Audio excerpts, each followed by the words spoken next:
Three Set is live and back again at it. What is Three Set? It's easy, guys. It's three sages in a time machine. In an era where we always change the form, contract, and compose new words, why not? Let's do a three set, right? It sounds slightly perverted, but hey, our mission here is to look into the past and to shed some light into the mystery of history. And sometimes this history we're shedding a light into is not even so far away. Today we're going to talk about the incredible, predictable qualities of certain movies, especially focusing on Back to the Future. And we are posing this totally serious question. Was Back to the Future actually written by a time traveler? Yes, ladies and gentlemen. Things like that go around in my head and also in the head of my illustrious guest today. So without any further ado, let's jump into Three Sages in a Time Machine episode, I believe number 5 already or number 6. I just lost count. It's beautiful to be here, and let's find out if Robert Zemeckis had a time machine.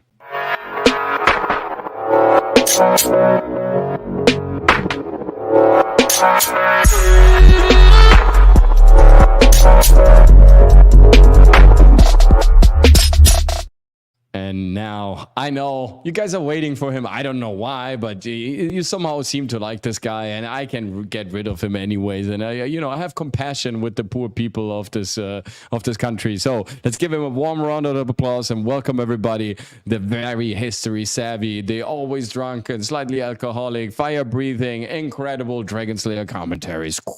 Hey, how's it going, man? Good How's one. it going, sir? Good one with the drunk comment. I knew you were going to mention that shit. Of course. Yeah, was it that obvious? YouTube knows. Since last Saturday, YouTube knows. I mean, you can't hide anymore. Yeah, man. And my goodness. It's, of course, I mean, a fire breather, they need some alcohol. Yeah. They need some catalyst. That's true. It's your profession. That is true. Have Raven Wolf here, our house elf Dobby is showing Hello, up. Thank Dobby. you. Hello, man. Hello, it's good to have you. Hello, Chad. It's beautiful to be around. Hopefully, everybody is doing great. And John Doe is joining us as well. Ooh. That's great. It's always good to see you. Okay. We have the Welsh word wizard joining us also in a couple of minutes, I guess. Right? I don't know what that. I have no idea, but he'll show up. Yeah, probably he has to kind of rob a pub or get some money from somewhere, right? Rob? What do you mean? Doesn't have a car, bro? He lives in cardboard. He doesn't even have a gun. I mean, he just robs the store just with his sheer presence, right? It's just what They're he just does. Like, don't take anything here. Have my money. Don't come. Don't stay out. We give you the money. Don't come in here. Right. Don't do it. Oh my god, that's funny. How was your week so far? You satisfied? It's been a good week. Very odd day, but other than that, I'm ready to rock and shift gears. Yeah. Oh, nice. Yes. I mean, we talked about this on Saturday Night Hypnosis also many times, that movies sometimes have like this creepy attitude of predicting the future, quite remarkably, quite on the spot, right?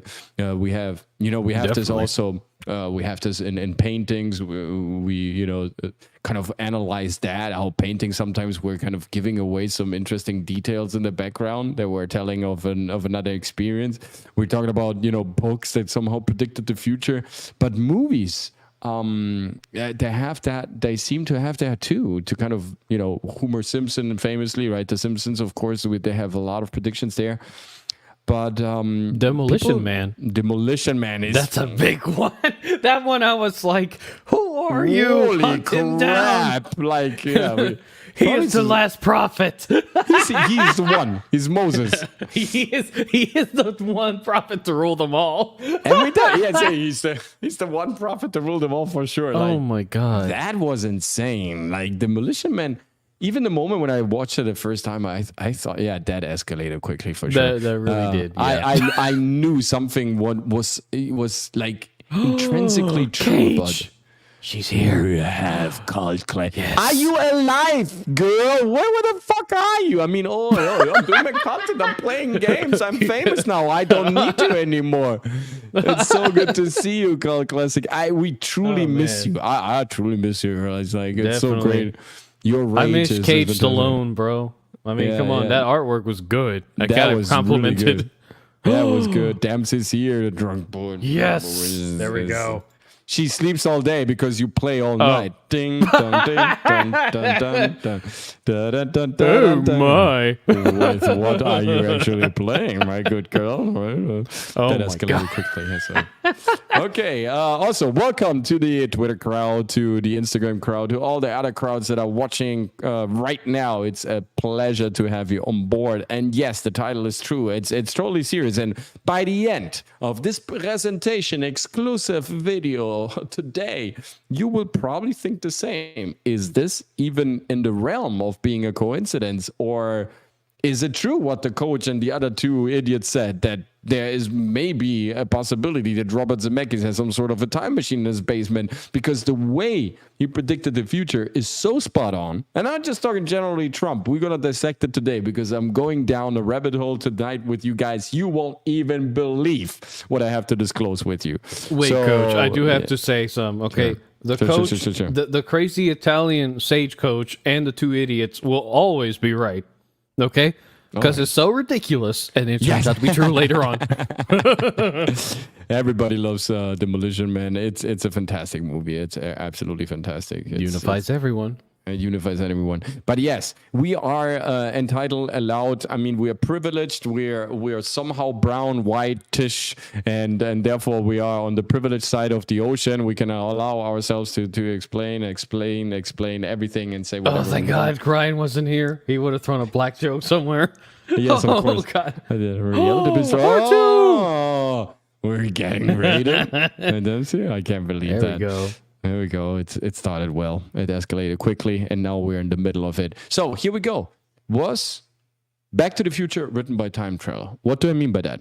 Okay, let's jump into the picture, and let's kind of disclose a couple of interesting details and things. But of course, we first want to say hello to the lovely Sherry. Oh, the lovely Hello, Sherry. Hello, Sherry. It sounds like Omar Sharif. It sounds like the actor who did Dr. Zhivago, Omar Sharif. Great actor. He's also in The Pink Panther. Fantastic actor. Back to the Future, that's the power of love. Of course, the power of love. Yesterday, we looked into the future, right? Our Monday perspective, and we analyzed the Trump-Biden presidential debate 2024, because that will tell us a lot about the future of our country. Today, we're looking into the past, especially are into your brain filmmaking. Cells okay? Wait, hold on. Wellness check. Man. Are your brain cells okay, Coach? Oh, no. I brought out the trauma. Quick, chat. Say something. Dude, there was something. I mean, I dissected almost the entire debate, almost frame by frame. I studied their body language, their postures, the different, gestures they were making and what they're called, and kind of trying to breaking down all their behavioral kind of automatisms. It was truly fascinating. We had a lot of, I think it was open class doodles wise, one of our biggest shows. So it definitely got success, but it fried my brain cells. And they say I'm the only madman. No, yeah. There's another one that's just hiding. Yes, no, I don't know what's wrong with me. I don't know, but it was so tempting. It's of course trendy, and of course the algorithm. It says like, and by the way, once you're here, why don't you do that? Yes. And so I couldn't resist. There's 13 of you in YouTube right now, probably more elsewhere. You know what? You guys are elsewhere, just open an extra tab. Hit like on the stream. Those of you who are on YouTube, hit like right now. You know why? Because that lets more people see us and our insanity. All right? Yes, absolutely. Hello also to the folks from Reality Base. Thank you so much for rating us. Ryan Roger Anthony's going to be here in a minute. He needs to still find a gun in order to find a car, in order to rob a bank. But there is no bank in order to come back to his house and to have something to eat for the night. Yeah. But there are no banks in Wales, guys. There are no banks anymore. They barter in sheep trade, okay? And if there's not sheep, then they trade their women. Okay, I'm sorry. Very medieval, I know, but hey. It's just the way it goes. Commerce works anyway. What do you expect from a country that has as its logo a red dragon? Right, that's on the flag. On the flag, I would expect something more interesting. Oh, come on. Not sheep, but okay. Sheep, I mean, what is it that the dragon eats? I mean, you should know. So you it's have basically it on saying your they're the freaking so basically saying they're KFC for dragons. Okay. Of course, this is the dragon KFC. It's SFC for sheep fried. God damn it, I got to come up with this more. Sheep fried Welsh wizards, whatever that means. It's a crazy We'll come word. up with some, okay? We'll come up with a name eventually. Yeah, nice. Oh, here's someone who prepared for the show. This is a responsible fan and follower of our program. Yes. This is the way we do it. Prepare, train, exercise. You get ready and you know what we're talking about. Thank you so much. And we give you 2 thumbs up back for this incredible preparation. Thank you for watching that and getting in tune with us. Here is Lizard of Linux Lane. What the fuck?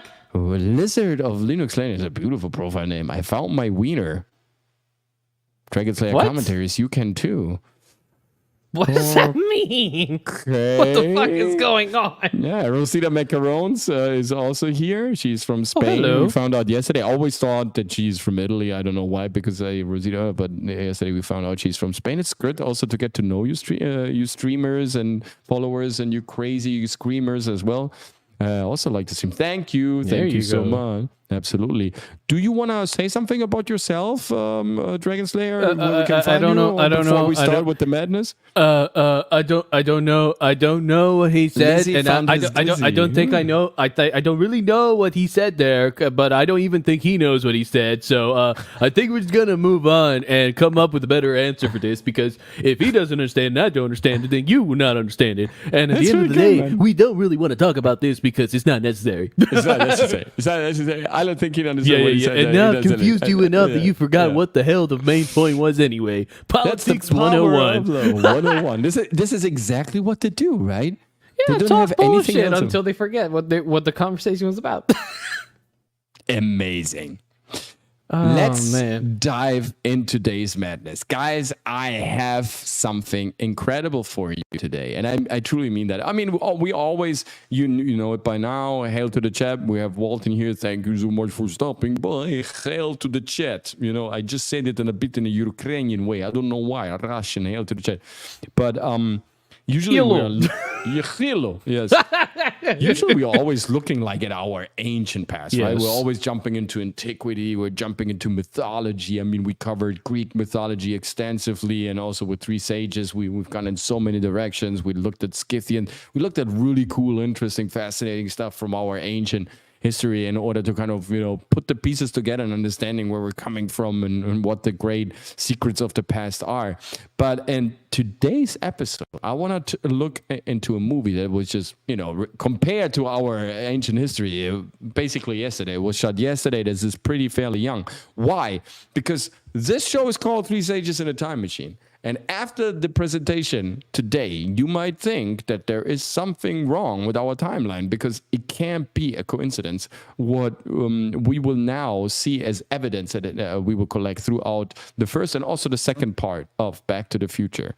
It's absolutely fascinating. And how it happened to me was, and here someone says that we have a dragon, a dark elf, and a crazy metrosexual Italian. I don't know who that who's guy the is. dark elf? No, that's the question. That's probably him. That's Dobby himself. Right? Fair enough. Okay, yeah, I can see him being a dark elf. Okay, Dobby, and you're the dark elf from now on.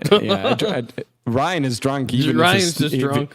Even if he sniffs a flower, even if he smells a rose, he's already drunk. Because his anti-Semitism remarks are because he's drunk every time he's on every stream. time. That's his cover. Great. There you go. And I'm gonna tell you, like, the first time I kind of received this epiphany of today's presentation. The first time that happened, it was on my birthday. I was still living in Italy. My wife Alessandra, she was on set. She was shooting. She was not in town, so I was pretty much alone. I had nothing to do. I was jobless back then. Ding dong! Another public service announcement by not employed, not happy, no money, nowhere to go. So you stay home, and I stayed home.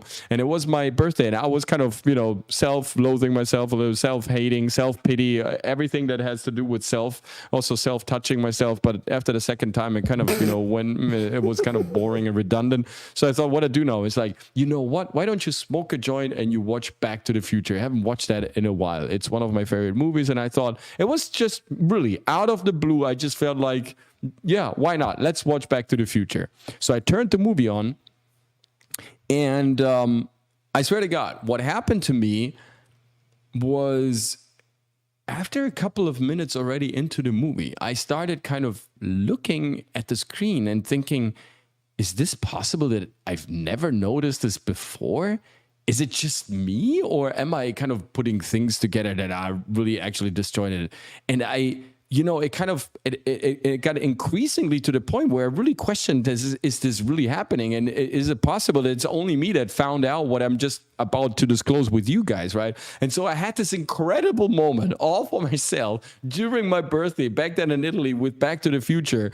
And after I kind of had this first epiphany, I found out all these details about the movie and things that were somehow hidden in plain sight, that were never actually kind of making sense to me before, but now completely kind of changed the narrative, what the movie was all about. I started, of course, researching. Of course, I kind of dig deeper, and I started doing also, reaching out to other creators, and I showed my theory, my end thesis, to a Hollywood director a year later. And just before we get started, and I showed this director who has shot like big budget movies in Hollywood, and I showed him my thesis, and I kind of collected all the material that I'm also giving today out to you guys. And he looked at the stuff and it looks back at me, and we're talking about a fairly conservative person, and he was, I don't have any doubt in my mind that what you're saying is true, and this can't be a coincidence. That was his final statement. And so now let's see what the fuck I'm talking about. Okay. Yeah. So Back to the Future, we know how it starts, right? It's a very fascinating beginning. We see a lot of clocks, right? It's all about time. So before we see even an actor here, anything else going on, we see the name Christopher Lloyd. And you guys know me by now, right? I always love to dissect stuff, and even names are super important in scripts, and also names of actors. Now, if you do your research talking about Wales, right? The name Lloyd comes from Wales. It's a Gaelic Wales term, and it means holy man. So we have Christopher, the Christ savior, or the bearer of the cross of Christ, who is a holy man. This is what this name actually means, as crazy as that sounds. So already we have this implication that time is holy. This is the transmission that we get right away. As Robert Zemeckis is telling us, it's about time, and it's about a holy man in the beginning, right? And then we have another name popping up, which is Leah Thompson, of course. And before we have, we see all these different clocks, all these, these time machines, right? Because there are time machines, like the time machine that we're in today. And here we have a couple of comments. It is Frankenstein distro, Ubuntu and Debian, unless you get LMDE. I would not personally use Ubuntu. No, easy. 3 Sages in a Time Machine is a sequel to Girls to Cup. Thank you. Damn, Dempsey, come on. That's nice. Damn, Dempsey, no, it's not nice. Dempsey, how dare you? And so the mood is very interestingly sad, and we see the regulator here. We see a black cat which is the Sap cat. Sap cat is an old Egyptian goddess of the underworld, right? She is Setmis or Setmas. Oh, Sekhmet. Sekhmet, exactly, right?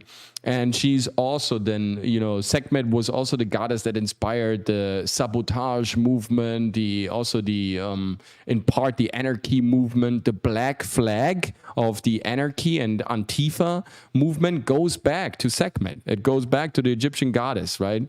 And it's also, Sapcat means also Sekhmet, that it's also related to Saturn. It's the day Saturday. It's the black Saturday, because Saturday and Saturn, so the black cat is also related to the witchcraft, to magic and all that stuff, right? Yeah, that is true. In ancient times, just to give them some reference, absolutely. For those of you that aren't as schooled, basically in ancient times, Saturday was related very closely to the planet Saturn, and a lot of the ancients believed in many of their religions and practices that Saturn was sort of this planet that it's at certain times, on certain days and alignments, it was used sort of like as this focus, I should say, of dark magic, so to speak.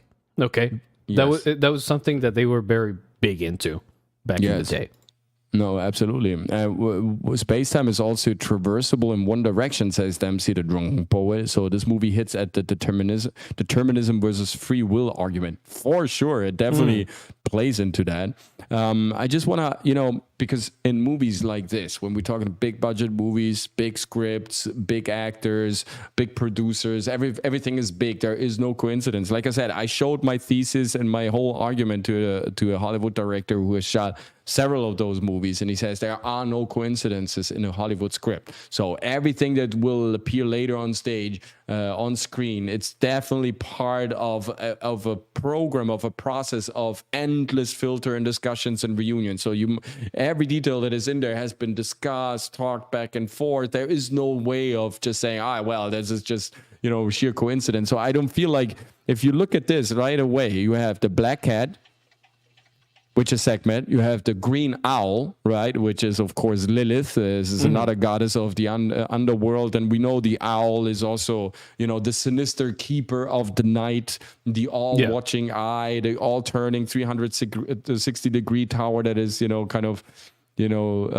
observing the night. And then, in the end, we have the dark, right, which is Canicula, which is Sirius, which is the most prominent star in the northern hemisphere. And of course, this is all aligned like an Orion belt. So we have these three animals that pop out: the cat, the black cat, this is black magic. And then we have the green owl. The green owl is also referring to the green witch, right? To the, it's another form of, incantation. And of course, the owl is also part of knowledge, encyclopedia, universities, dark knowledge, also is a companion of, of a sorcerer. And then we have the dog at the end, which is also a very prominent figure, of course, Canicula. Then we go to faded and old newspapers that we see here, that just, of course, to give us a little bit, again, like the hint of past and history. They're setting the mood for a certain type of movie, but I just want to direct your attention to a couple of details that are really important. So right away, we see two very prominent Freemasons. We have Benjamin Franklin here, and we have good old Thomas Alva Edison. And then we have Albert, the Einstein, the one stone, the philosopher's stone. So three very important Freemasons who changed, a lot that has to do with one who our stole perception from Tesla, though. Okay, that doesn't count.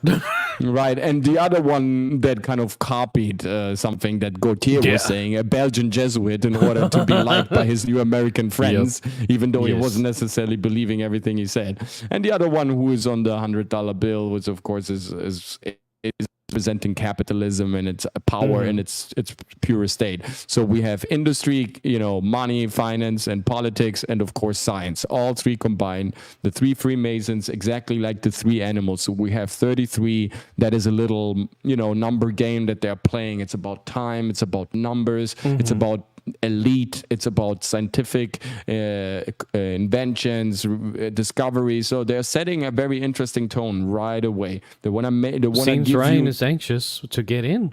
He's there. Oh, I'm sorry. There he is. You can tell someone is in love with their own voice when they ignore everything else. I hate my voice. It's not true. I'm not in love with my voice. I tried to bait Coach by saying something in the private chat, which is very offensive. Now you. This is what you said. Yes. Check backstage. Thank you so much. Thank you that the chat is already informing me what is going on in my background. Wait, you have people in the chat thanks to me? Oh, gosh. Wow. Also, three heads. Yeah, Cerebrus and three creatures. Chimera. Absolutely. Chimera. It's absolutely true. Yes. Did he leave the snack on the green room at least? Right. That's true, Ryan. Come on, man. You got to leave snacks. Come on, man. Right. And so do you think we get striked because I show these snippets? What is your opinion? No, I mean, it's probably just better showing them as like still images. Like you can change scenes, but like don't play them for too long. Dragon Slayer is like the expert when it comes to these kinds of clips and in regards to copyright issues, and even he fucks up. No, I don't. I haven't gotten a single live stream copyright claim at all. Funny enough, that's because you've only done one live stream. Oh, well, but I've done videos and I've never gotten one. But no. But I do have to say, no, yeah, just showing little snippets like that, like changing from one scene to another. Yeah, like to your mouse selection, not playing the whole scene for too long, because then they'll come after your ass. But we should be good, like how we're approaching it right now. Yes. I picked out a detail from the long pan that we had over these clocks that I want to show to you. I never miss out on details. I'm a detail obsessed motherfucker, and I want to show you this. This could be just one of the many watches that we have in the background. But again, just remind yourself, guys, this is a Hollywood movie. There are no coincidences. And Lord and behold, this clock here, this is a flat earth projection clock. This is a so-called Bramley clock. It was invented in Chicago by the world-famous architect, engineer, and the one who, created that famous map, that flat earth map that is also displayed at the United Nations as the United Nations logo. It's right there in the background, seated nicely, right? Without creating too much attention, too much stir, but still is very prominent before the automated crane arm kind of grabs the food for the dog. I just wanted to point out this little detail what I found interesting. So all the stuff that we're already seeing in the beginning, guys, without even one word that has been said so far, right? It's very interesting how this type of cinematography works, what kind of subconsciously they like to tell you where there is this going.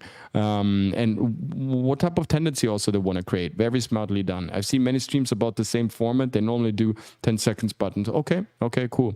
Thank you so much for the information, Dempsey. Welcome to the flat earth clock represents the distortion of time in the perspective of the viewer. That could very well be. Could be good. Yeah, that's a very good point, by the way. Yes, I never thought about it in that term, but yes, that could be one of the reasons they got it there. I also believe they want to tell us something, right? It's the distorted view, but I think they're up to something else here, and I want to show you why I think that is. So that clock is shown in this shot, and I give it to you in a sec. Check out this I shot. will say, folks, flat earth was deliberately undermined so that the folks who make those globes make a lot of money. Yeah. And every frame a pause. That's correct. So you see, we have the flat earth Bramley projection here, and then we have the automated arm that kind of feeds the dog, and of course the can is called can. Now this could be a play. I thought that's a Ku Klux, Yeah. KKK, which shows you that we are supreme. Yes. Thank you for that beautiful comment of yours, my friend. And this is a plain words, of course. If you weren't demonetized, you already are. because can means, of course, canis from Latin. It means dog, but the Khan, Kukul, the Khan, the Kukul clan is also the feathered serpent. And the Khan is also that Mongolian leader that we know wasn't that Mongolian to begin with, but probably more like of an, red hairish, more like of a tall, actually Western look than what it was actually depicted like in history books from academia and also later on from Hollywood. So the Khan or the Kukul clan is the old god, right? The Kul Khan, the ruler of Earth, right? The sun never sets in the reign of Khan, of the Kal Khan. So again, it's about time, it's about empires, it's about power, right? And maybe also a secret, right? Very interesting how this whole thing is kind of placed in this non-verbal pan over these watches to set up the mood for the movie. Yes, interesting. Yes, indeed. Okay. So the movie then goes on from this point on to I stop this right here and let's get back to the actual flick because it's interesting what happens here. So we travel all over these objects, and at a certain point, right? Sorry for that. Here we go. Yes, Coach thank you so much. Using a bootleg website, ladies and gentlemen. Of course. It's all Also, good. very interesting. We have Christopher Lloyd, which is the holy man. It's a Welsh term, like we discussed before our drunk wizard showed up, right? Christopher Lloyd, it means the holy man who bears the cross of Christ, where the other protagonist of the show is called Michael J. Fox. Now, if you go into the Pythagorean alphabetical numerical system, the Pythagorean system on how to kind of codify letters and numbers, right? They were written in columns. So certain letters had certain numbers attached to them.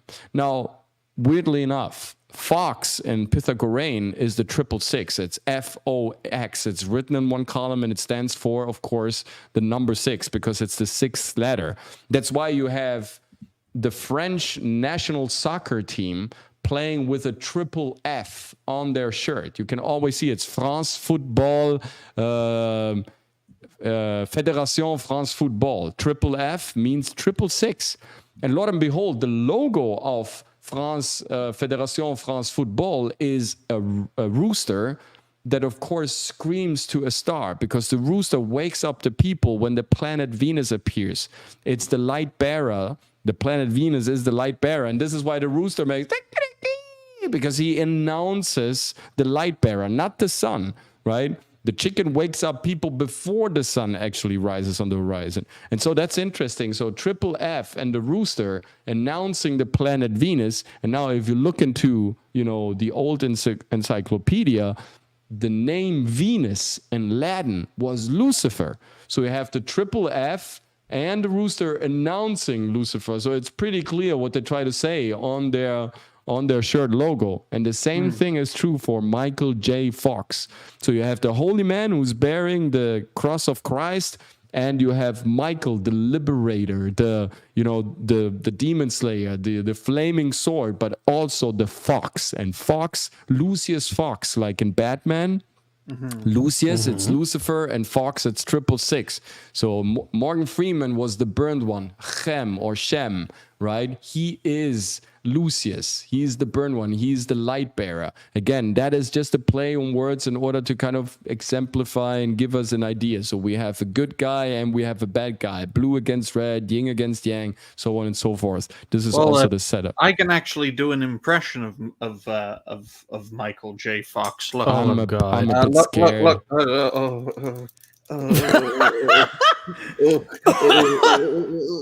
Come on, man. It's really not a nice thing. Why are you doing that to say? Marty? Now we have the radio talking. Now we see, we hear that from the radio, from this, invisible speaker, there's this voice popping up and he's telling us about the news.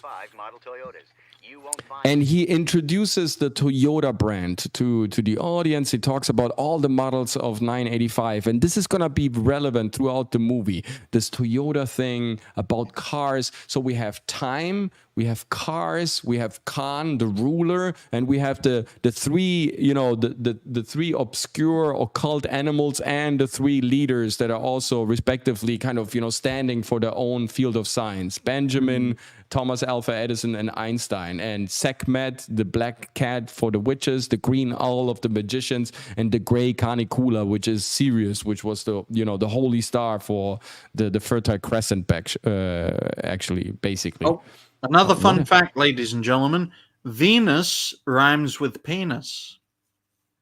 Oh. I don't think that's a coincidence. Really see, Jim, I already answered your question. Okay, what did you walk into? Who knows? I don't know. Insanity. Insanity, probably.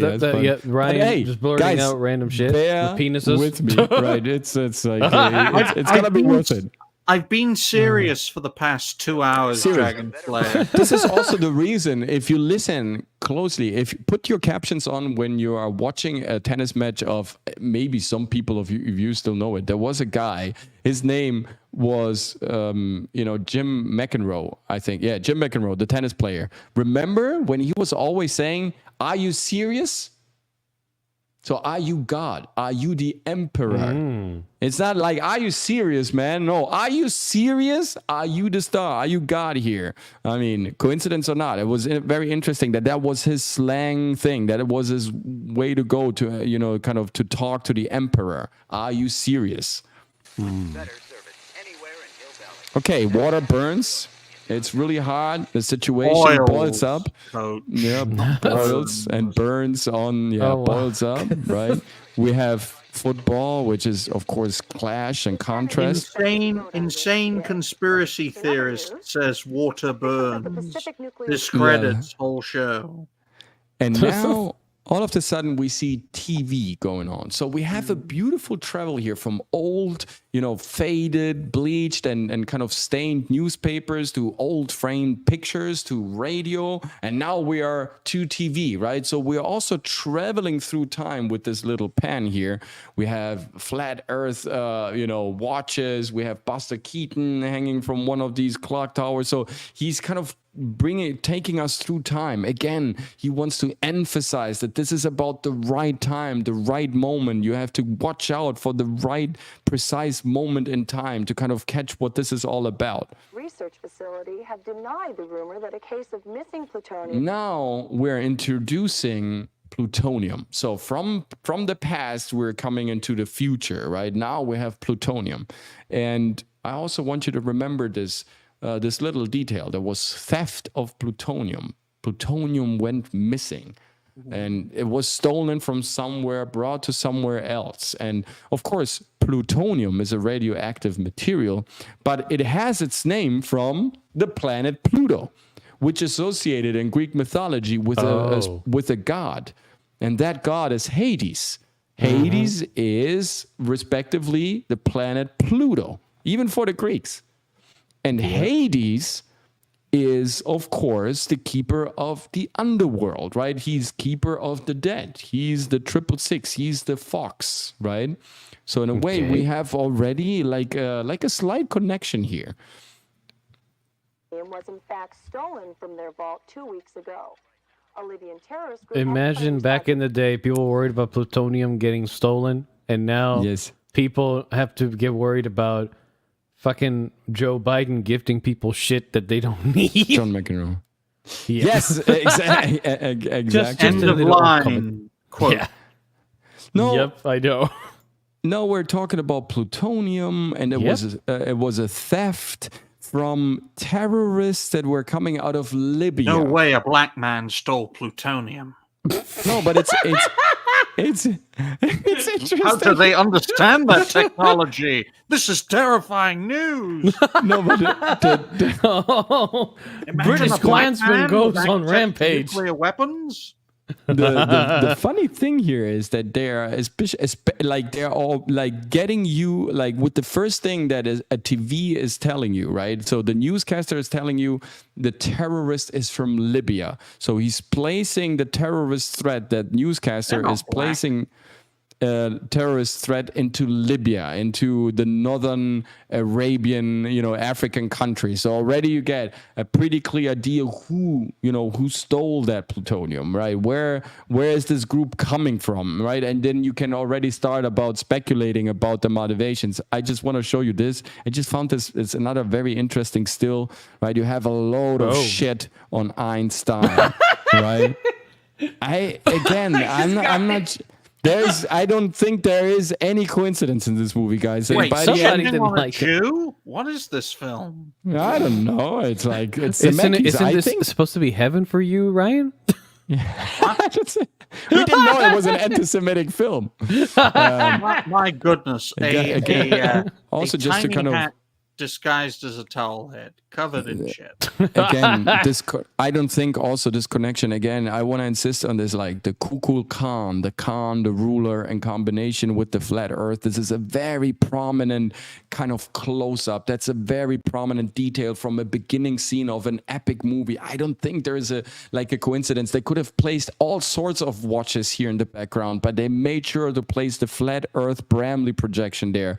Counter position and juxtaposition to the Khan, which is west and east also, right? The robotic arm that is holding the ruler, that is controlling it like almost like a puppet. And then we have here the green the green witch, the green clock, right, from the flat earth, from pagan times. So maybe he's kind of counterposing belief systems, but I don't believe that is a coincidence. That is a very prominent close-up. It was very expensive to shoot because this thing had to be built. That's a practical prop. It should have, you have to build this, light this. So there is no coincidence in placing this clock there. I just want to point out that, again, this movie is so well thought through. And we're just starting here. We're just peeking on the iceberg. Later on, this will make so much more sense, and you will understand where I'm going with this and why I believe that every frame is meticulously planned and positioned exactly in the way where it should be, right? Because they wanted to kind of, convey a certain message. I'm 100% convinced of that. From that day on, from my birthday on, where I had this epiphany, there is no doubt in my mind that Robert Zemeckis knows something and he wants to tell us about something here. Otherwise, he wouldn't have shot the movie he did, right? Like I said, when I did this presentation with my Hollywood director, when I told him about that, and he kind of checked it out, he said, "Don't ever show this to someone that you don't trust." That's the second thing that he told me. Which, really? Yeah, really. That was what he told me. It's like, don't show this to anyone. I'm glad you showed it to me.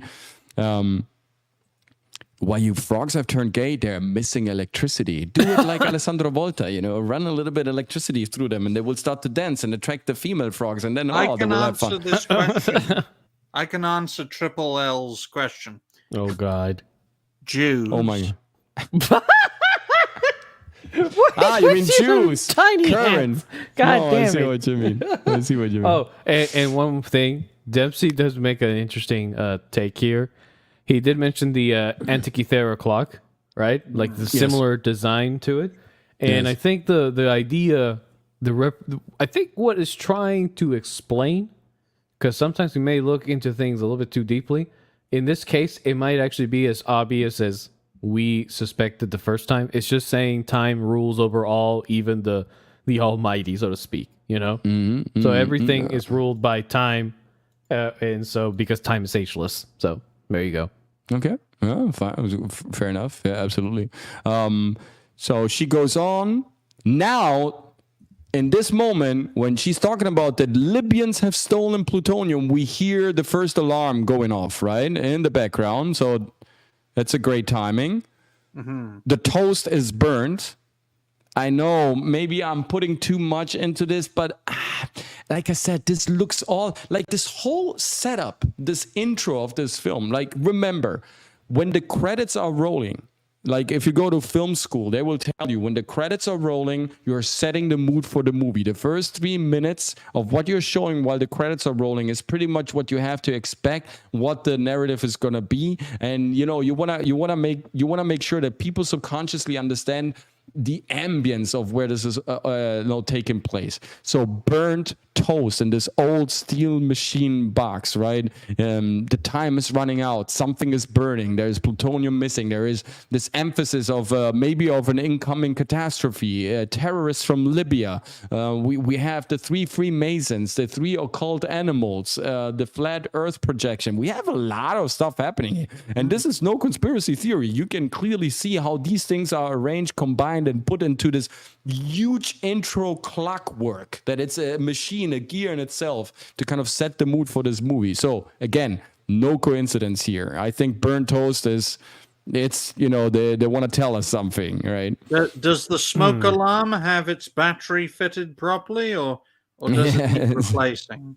Now, who knows? Who knows, right? We see the feeding, and now something very interesting happens, which rarely happens, and this is something also that in film school, when you develop in a script, they tell you to be very, very cautious about how you introduce your protagonists. Is one of the major things, especially for kind of aspiring great filmmakers, is how you put in your first big movies that you shoot, how do you present your protagonist? How do you insert them? How do you present them? How do you include them in the introduction of the movie? Now, here, he has chosen a very creative, very interesting, intriguing path. Again, he's not showing the face of the fox, of the 666. Again, he's just showing parts of it, right? He's not introducing right away how this person looks, which is a subconscious message. So what we see here is, of course, Nike shoes. We all know Nike, a goddess, right? A Greek goddess, Nike. It's the goddess of triumph, of victory. But we also know that the Nike logo is also associated to the planet Saturn, right? It's round and round and round, do it and run again and just do it and run again and run around, right? Track and field. It's rings, right? And so the swoosh represents the rings in perspective around the planet Saturn. So he, again, is pushing another narrative here. Now, let's see what happens. So he comes in. We don't see his face. What's wrong? Another boom. Perfect. We see Zemeckis here now popping up with Bob Gale. Very interesting figures. Now, he sets down the skateboard with the background on top. We can't see this, Coach. Is that why you're describing it to us? It turned into a Ugandan description film. Right. Remember, folks, on Reality-Based Extreme, I told you all about Coach. He's a great actor, been there and done it for decades, but he's not really a content creator. That's the reason why. He loves the sound of his own voice so much. I don't like the sound of my own voice. That he won't even show the damn thing he's talking about. No, okay. I got you covered. So here you see, he comes in. I'm sorry for this little thing. He comes in. We don't see his face. We just hear his voice, right? Yeah. Which is a peculiar way of introducing your protagonist. Oh shit! It's Kathleen Kennedy. This film. Yes. She was always there. Riders of the Lost Ark. What's Back the sound to the effect Future. here? It's like does this film have a chick in it, and is it gonna be gay? No, this is way too old for that. They didn't believe in that shit. Okay, if the chick was in it and was gay, they would be in a freaking adult film set, not here. Now he knocks back his skateboard, and the skateboard lands at the radioactive plutonium box. So he's telling us, Zemeckis is telling us, he's bringing the connection. He's making that actual connection, not showing his face, just his feet, the Saturn feet. And of course, that skateboard kind of rides back to plutonium. So the guy is Pluto. So the guy who just showed up without showing his face, that's Hades. That's Pluto. And interesting, in Greek mythology, the face of Hades is described a face that you see, but you can't never describe. So he's using a clear composition here in order to create a visual connection between the planet Pluto and his protagonist. And that's, again, no coincidence. He wants us to understand that Michael J. Fox, the 666, is in fact Hades, the lord of the underworld, the king of the planet Pluto, plutonium. Double mentioned in the beginning, so it's very clear for everyone. Let me just catch up with the comments before we really jump into this decodification. In this particular sequence, time is dictating the entire environment, even though the creator of this intricate system is missing. Exactly, like God. Then Marty comes up and messes everything up. Exactly, like time mankind. always, like death always does, like Pluto always does. Time is a creation. God lives outside of it and is not affected by it. Read Colossus. Yes, of course, it's a creation. It's a human creation in order to denominate beginning and end. But even that faculty of denominating, of kind of putting a nucleus to something, right? A starting point to something. Even that is a God-given force. The ability to say, for me, it starts here, even if that's arbitrarily, that's somehow God also speaking through you, because if that is your will, it's his expression. Folks, the universe is the turd of God. This is really good. What the fuck? I don't want to know this. Too late, my too friend. late. I told you, Stephen. Class is in session. Sit the fuck down and start writing notes. Yeah, it was a crazy Back to the Future, Jim. And Jim, by the way, correct me. Is this right? Sir Blom? Shoe bomber.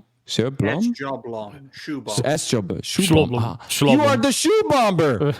There was a crazy Back to the Future predictive programming symbolism video on BitChute, but even those lunatics took the video down. Wow, that would be interesting to see for sure. Time is illusion. Lunchtime. Right. I don't know what the fuck happened here.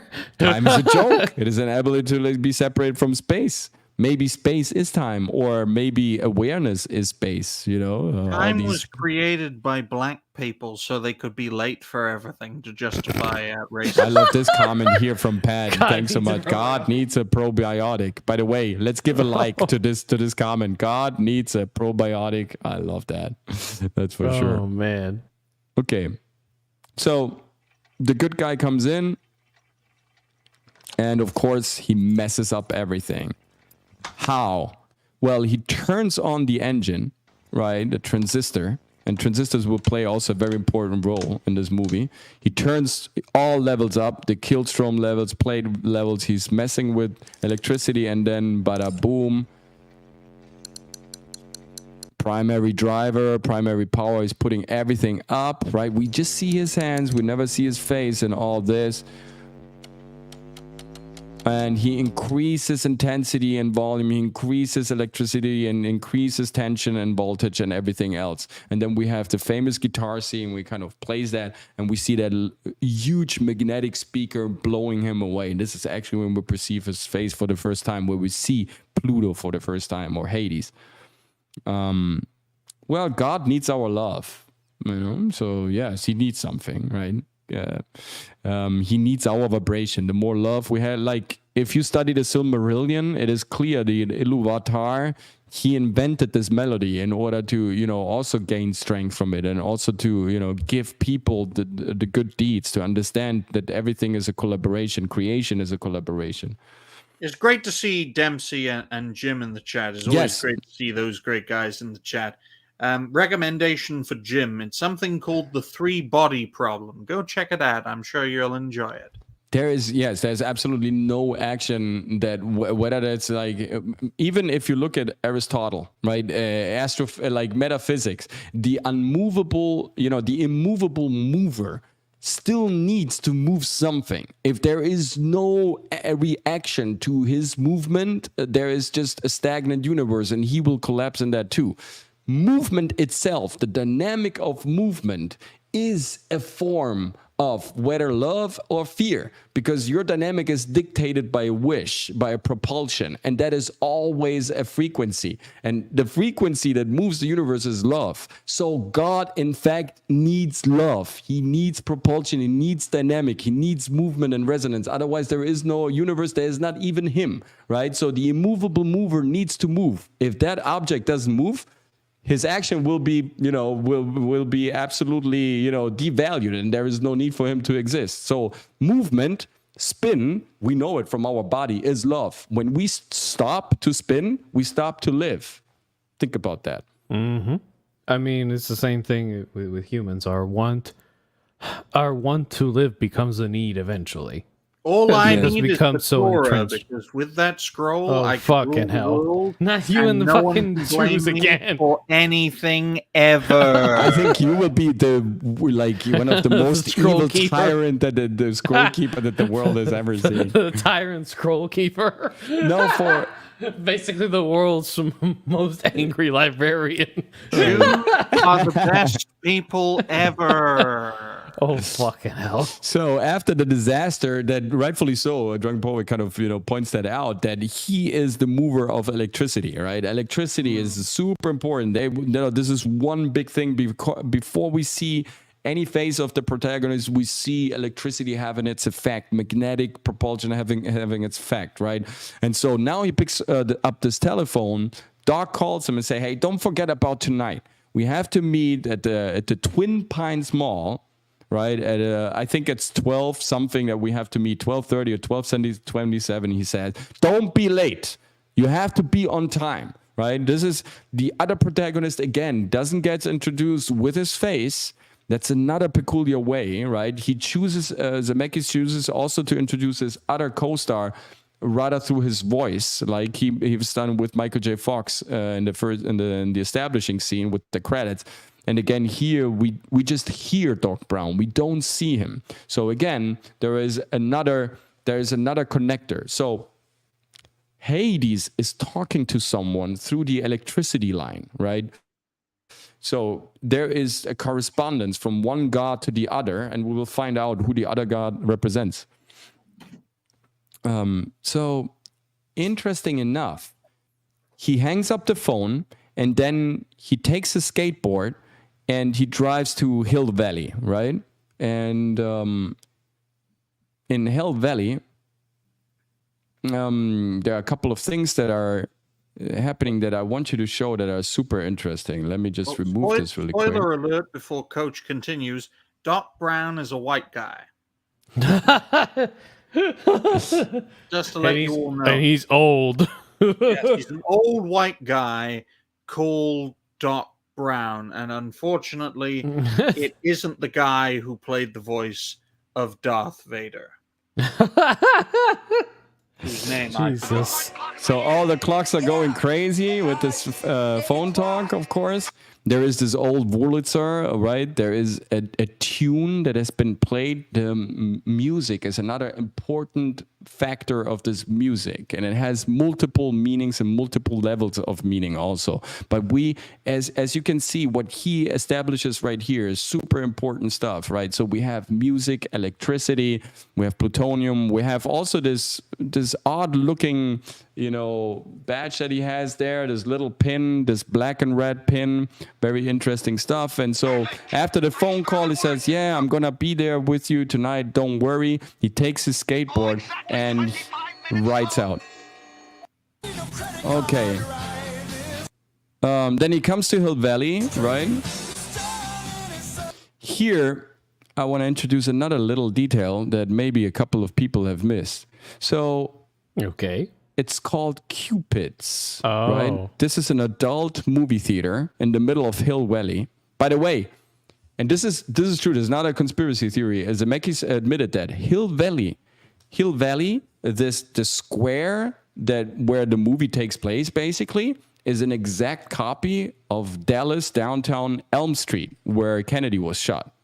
It's the exact kind of layout with the bookstore, with Elm Street, the deviation from downtown Dallas. And so somehow he's creating a connection between Hill Valley and the JFK assassination as well. Mm-hmm. And yeah, by the way, you probably pointed out, but JFK was assassinated? I thought his head just blew itself up. Oh my God. I was going to mention one thing, but sure. It is ironic that they literally put like a sign next to the Cupid that does look like a phallus. Yes, that's absolutely true. It's funny. Another great thing about this whole scene and setup is that there's not a black person in sight. America before it got invaded. On this show. Because I get you viewership, Coach. That was the reason. Right. That was the reason. I know that was a good reason. I knew I got something out of this deal. Okay, and not enough people watch for me to get cancelled through this show, so it's the perfect balance. I want to show you a couple of things. Truly fascinating stuff. Sure. So, here we go. Yeah, he says hello. There's this funny scene. Salvation is free. Jesus saves. God, they're voting for one of them? No. I'm just saying. What the fuck? I couldn't look quick enough. I'll keep that in mind. Just wanna give something here, right? Before they actually. Here we introduce also this gas station. It will have a major role throughout the movie. It's the Texaco gas station, and again, we hear about the Toyota cars dealership offers that through the radio. Then we saw the skateboard, the moving of the board, plutonium, and then we have cars and Texaco and the gas station before even someone has like a face-to-face conversation in this movie. So all these elements are super important. Then of course Marty meets his girlfriend. Super interesting, funny scene, and I want to point out a couple of things here. So they have this meeting on this bench in Hill Valley there, and they're about to kiss each other, right? They have this little conversation about to kiss each other. And in the background here, we see the clock, the City Hall clock, right? And the City Hall clock since 1959, I believe, right? They're flying back into 1959. It's standing still because, of course, it was struck by lightning.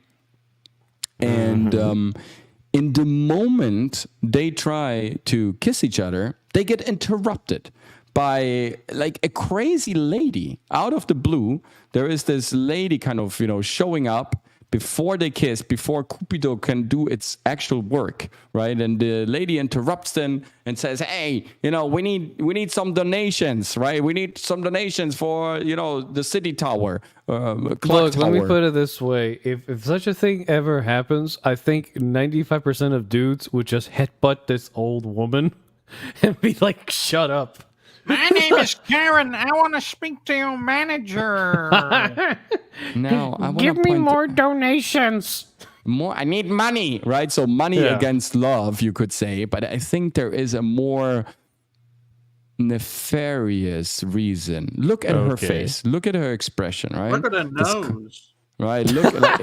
Is this even a woman? I don't know. It's like it's very. Tranny demon dabado. Oh, but God. most importantly, look into the background. What do we see the here? eye, yes. The eye. We I see it. the all-seeing The eye. eye, yeah. And we everywhere. have here the third eye. So before they kiss, before they actually get to exchange love, there is the third eye here in the background, very visible, very clearly. The pyramid, the seal of the United States of the $1 bill, and this aggressive lady that is interrupting them, right? And she is coming from here, right? This is how the shot is placed. Like, she is out of this zone. The third eye is talking to you now. And of course, we know this is a highly occult symbol. This is, of course, something that goes, into many conspiracy theories. I've told you about. There's also something else here, Coach, in all seriousness. Lose aerobic fitness, which is an acronym, LAF, which is laugh, which is what we should do in regards to your theory. What? Hold on. We need to get this damn sound effect here. Oh, God. This motherfucker. I can't really, to show emotion, this high range of love, like, hey, absolutely. Oh, absolutely. One thing that I just skipped here because otherwise we kind of show too much of the movie. Before they actually get to sit on the bench, before they're actually attempting to kiss each other, there is this new Toyota car that's been brought in. And Marty tells her, it's like, "Oh, look at this new Toyota 4x4, right? I want this car so bad. One day I will have this car." And this car then, this Toyota that is getting towed, passes by the Texaco gas station. And on the sign of the Texaco, you can check this out for yourself. We just have a very quick screenshot here. I can show it to you, but we don't see it clearly on this one here. But nonetheless, I wanted to kind of give you this little detail, which is truly interesting. And again, this is one thread that kind of goes through the whole movie. So we see the Texaco where the Toyota then kind of passes by, right? And you can see it now, but here we have the sign that says war on gas, and we have a peculiar number which is now not clearly visible in the movie. You can see it. It's, I think, $1.19 or something. So it's 9/11 written backwards, one of these signs. And of course we have this huge establishing thing that it says it's a war on gas, and it's gas station. And the red star, of course, is also a very occult symbol coming out of mythology and occultism, dating back even to Egypt. Just wanted to mention that. I think that's pretty cool, honestly. I feel war on gas, yes. $1.19 per gallon. You call that a war on fucking gas? How strong is the currency? That's called living in a privileged time in society, Ryan. That living used to exist in America. Oh, that's fun. So privileged, listening to a black man. Living in America. It's you actually have a voice, right? I mean, it's not comfortable or beautiful, but there is a voice. I mean, you also have a voice in your vehicle. wanker. Yes, I have a weird wanker voice, that's for sure. My God. You could say that word properly, but you can't say vehicle or Volkswagen or... Volkswagen or vehicle. Yeah. Where's the problem? Volkswagen. Yeah. Volkswagen. Oh man. Yes. What was the? Right. So I was gonna say, like, I do find it very interesting. There's that much. I did not know there was this much occult symbology in the film. To be honest, I think they did. Whoever created the film was very smart in just throwing them in there in a very subtle manner, because he was quite sure not many people would see what he was trying to point out. Yes. I do wonder. It's obvious enough that this guy was maybe quite knowledgeable, or maybe knew something that could potentially happen and wanted to, you know, let people know, hey, this could be potentially a possibility, right? And especially with gas, holy crap, this is with gas especially. You can now war on gas. Nah, war on your wallet is more like it, dude. Yes. Yeah. What is a Wonder voice? Wanda. Wanda voice. You mean that? Yes, wunderbar. Yeah, wunderbar voice imitation. Yes, and personification of a Russian officer from the 19th century. I could also play in Hellboys, a movie. Yes. You probably do a better job than... Hey, the DeLorean has a top speed of 88 miles per hour. Yes, and of course we know that 88 is a highly occult number, my friend. Yes. It also has a fuel efficiency rating of 14 miles to the gallon. Right. It's also 88 in the internet and in deep web. 88 is also associated with all the fascist, like real right extremist groups, because it's of course the 8th letter. It's a double H, which is Heil Hitler, of course. 88 is also the double Moebius loop, and it's the Kundalini serpent that never opens up. So it's you know, the double mystery, right? You never can escape time. It's actually not a good, you know, it's actually not a good number in itself, right? It's 64, which is 10 is 1 and 0. So it has very, you know, different occult meanings to it. And definitely it's been used more in, you know, on the negative spectrum of things in order to kind of demonstrate or emphasize the concepts, right? Here we have the scene that I'm talking about. Interesting that you see also the California flag here in the background. Ask Mr. God, Foster, not California.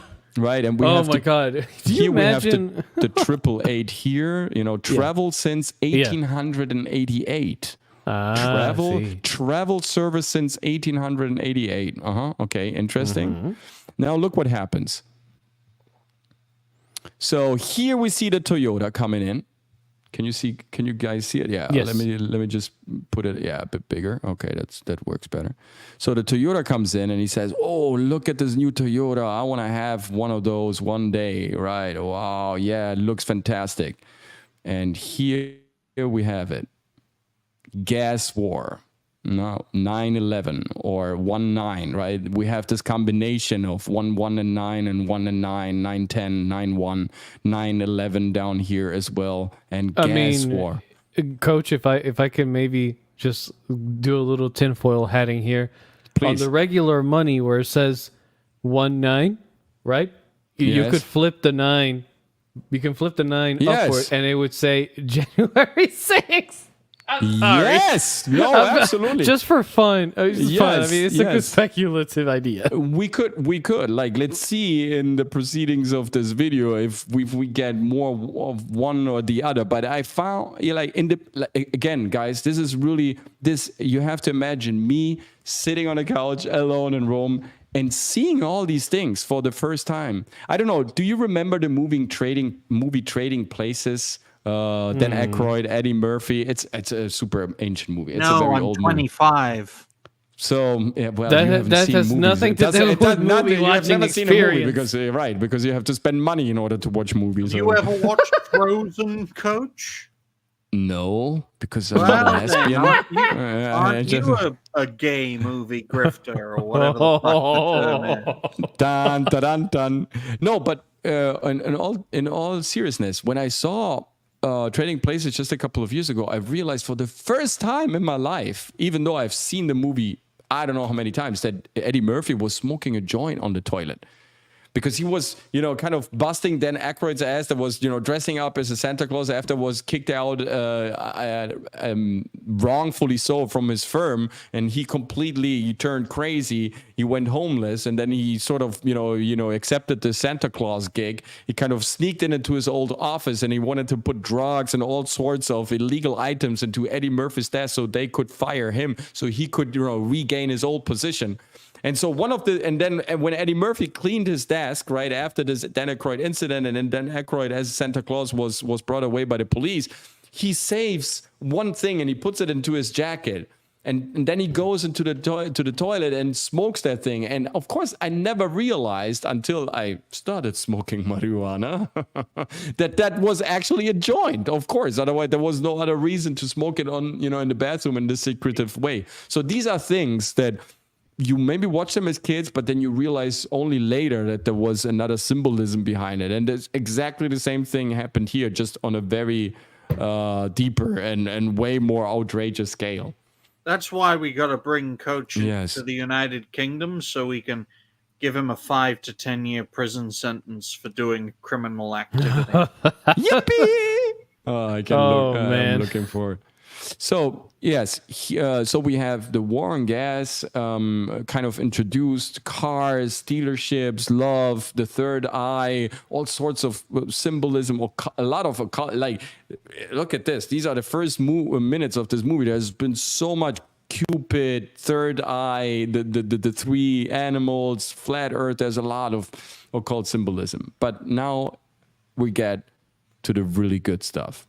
Okay. So at a certain point, he falls asleep at night. He gets the call from Doc Brown. No, he wakes up and he said, "Oh, fuck, I need to go," right? And so he drives up to the Twin Pines Mall. And everybody who has watched our episode on the pine cone and what pine trees mean, and that the biggest, make sure to check out this video. It was still open class doodles, I believe, or was it already 3 Sages? Yes, when we were talking about worshipping pine, how Catholics worship pine cones. It was 3 Sages in a Time Machine, indeed, yes. Yes. It's one of I think it was our first episode. It was a brilliant one, I might add, right? Just I don't know what Dragon Slayer... Check out that episode. Well, I don't know what Dragon Slayer is talking about, because we did talk about pine cones on open class doodles. Maybe, Dragon Slayer, you need to check your mental health. I mean, does it really matter? I know we talked about it. Whether the show was later renamed or not does not matter. It does matter. So no, again, it does not. The Fox, Hades, Pluto is late to the appointment, and he shows up at Twin Pines Mall. And look at this. When I saw this the first time, lives in cardboard. He lives in cardboard, and everybody knows it. It's too late to negate the evidence. Dragon Slayer is clearly sleeping with Coach. Yes, we're doing. Yeah, we have a lot of virtual, body fluids kind of exchange throughout the week. Oh God! Now look at this. We have the Twin Pines Mall. And in the background, we have clearly illuminated this sign here. Now, guys, please research J.C. Penney. He was one of the biggest, most famous West Coast Freemasons, 32nd degree Freemason chef of the biggest lodge on the West Coast. He's one of the most influential Freemasons in American history. So we have the Twin Pines, that of course also a highly occult background. We know it from our episode how the pine cone was worshipped through Babylon, Syria, Persia, the Mithraean cult, even in Egypt, of course, and Christianity, the Gaelic people. Everybody worshipped the pine cone. A couple of things are very interesting about the sign as well. Now, in the land of the dark, everything is twisted. Everything is put upside down. And we see this example of what I'm talking about also in the second installment, right? Where we have the granddad flipped upside down. So Zemeckis is playing a lot with our perception of how we should look at things, how things are distorted. Now look at this Twin Pines Mall. If you turn this sign around, you have again 9/11 and the Twin Pines. Look at how these pines look.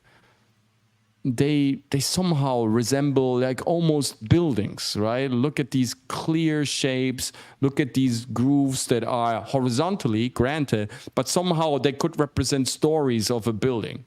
So this is a twin tower, this is a twin building. And somehow this is connected to a certain number. Again, we're seeing this number. We saw it before with the war on gas and the car that was driving in. And Marty, the Fox, the 666, pointing to that car and saying, one day it will happen. Something along those lines. But it's one day, I'm pretty sure. And then the car stops with war on gas. And here we have the 9/11 number coming back to us again, directly on this field that belongs to the Freemason. So we have the mall that is the ground of the Freemason. This is open space. This belongs to the sign here. And we have the Twin Pines, the Twin Towers, on the ground of the Freemason. And the Brown Enterprises, the job needs to be done. The job is waiting for the Fox on the premise of the Freemason at 9/11 in front of the Twin Pines of the Twin Towers. Now, you could say, yeah, maybe that is a coincidence again. That could be a stretch. It could be a coincidence. Sure, everything could be possible. It's just that now this, let's say, this peculiar number is popping up for the second time. It's always related to a certain narrative, right? And he kind of points out to that. This is exactly when Marty comes to the to fulfill his promise, to show up on time, right? Very interesting. Okay, let's continue. Then he shows up, the dog tells him you're a bit late, but none the matter, I want to show you something, right? And there is this thing coming out of this cargo van, and it's kind of smoky, and it's looking like a creature, like something from the future, right? And the car comes out. Of course, it has the famous plate number that tells you, yeah, it's out of time. This is out of time. This has nothing to do with our cars, from somewhere else. This could be also from the future. And then they kind of come down and have this conversation about this car, and then they synchronize their chronometers, right? Chronos, we know from our open class doodles, that I remember, Ryan Roger, as it was open class doodles. It wasn't 3 Sages in a Time Machine. It was the time before you, right? And why don't I bring up the fact that you did a quiz show with a cardboard audience, Coach? Oh my God. And I won a lot of money. And believe me, the night in the hotel afterwards was quite boring. No, but here's the fact. Chronos, right? They are checking both times, and of course, look at the timestamp that is being shown to us. It's again, it's again 9/11. Read from the back. And look at this. Ooh. This is a Citizen. It's a Citizen watch. Okay. Citizen light. And this is a Seiko. And both are chronometers. So it's Chronos. So it's the planet Saturn.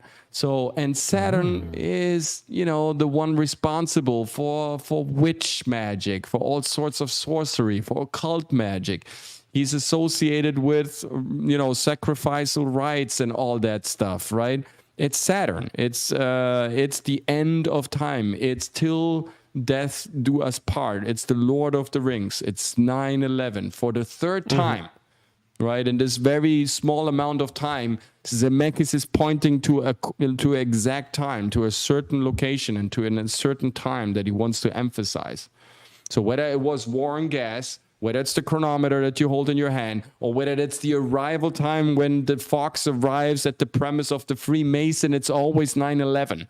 I'm not sure if that is a coincidence still, but it's very interesting to note at this point. It was made 16 years before that all happened, so that is very interesting. Yes, 16. And if you add a 1 to that 16, which is 116 years, and you flip it, that is also 9/11. And that's exactly the time when he arrived at the Twin Pines Mall. quite interesting how that checks out as well as a reasoning to kind of, following this logic. But it gets better. It gets definitely better. Don't worry. So I shall officially condemn what Coach is doing, so I don't have my head explode. So, yes, a lot of people are living, and I'm talking about this later. I showed this also to another very prominent, interesting person, and he freaked out. That person freaked Weinstein. out. That's why he's in prison. No, that person generally freaked out that night, and I'm a bit sorry. I should have warned that. I didn't know he was so gullible and so like. But yeah, he definitely wasn't OJ before he died, was it? That would be so funny. That would be so fucked up, but yeah, it was so fucked up. Okay, I want to show you something. So they sent Einstein. Of course, they sent Einstein into the future and then back, right? We have the 88 miles that we're hearing for the first time. By the way, it's interesting. The whole incident happened on October 25th, right? When the tower clock was struck by the lightning. Something around that. I think if you count 88 days from that day on, you get to the end of the year exactly. So the calculus of the 88 months, I think it has something to do also with the rest days that we have of the year. So even that is kind of considered. Now, nonetheless, when the car comes back, it leaves these two, as you can see, continuous stripes, these continuous flame stripes, right? That continues. They are not interrupted. I want to point out this fact because later this becomes truly interesting and important. So you see these two, swooshes of fire on the ground that the car has left, uninterrupted and continuous. And both are very happy that the experiment kind of worked out. Einstein got back from the future. Okay.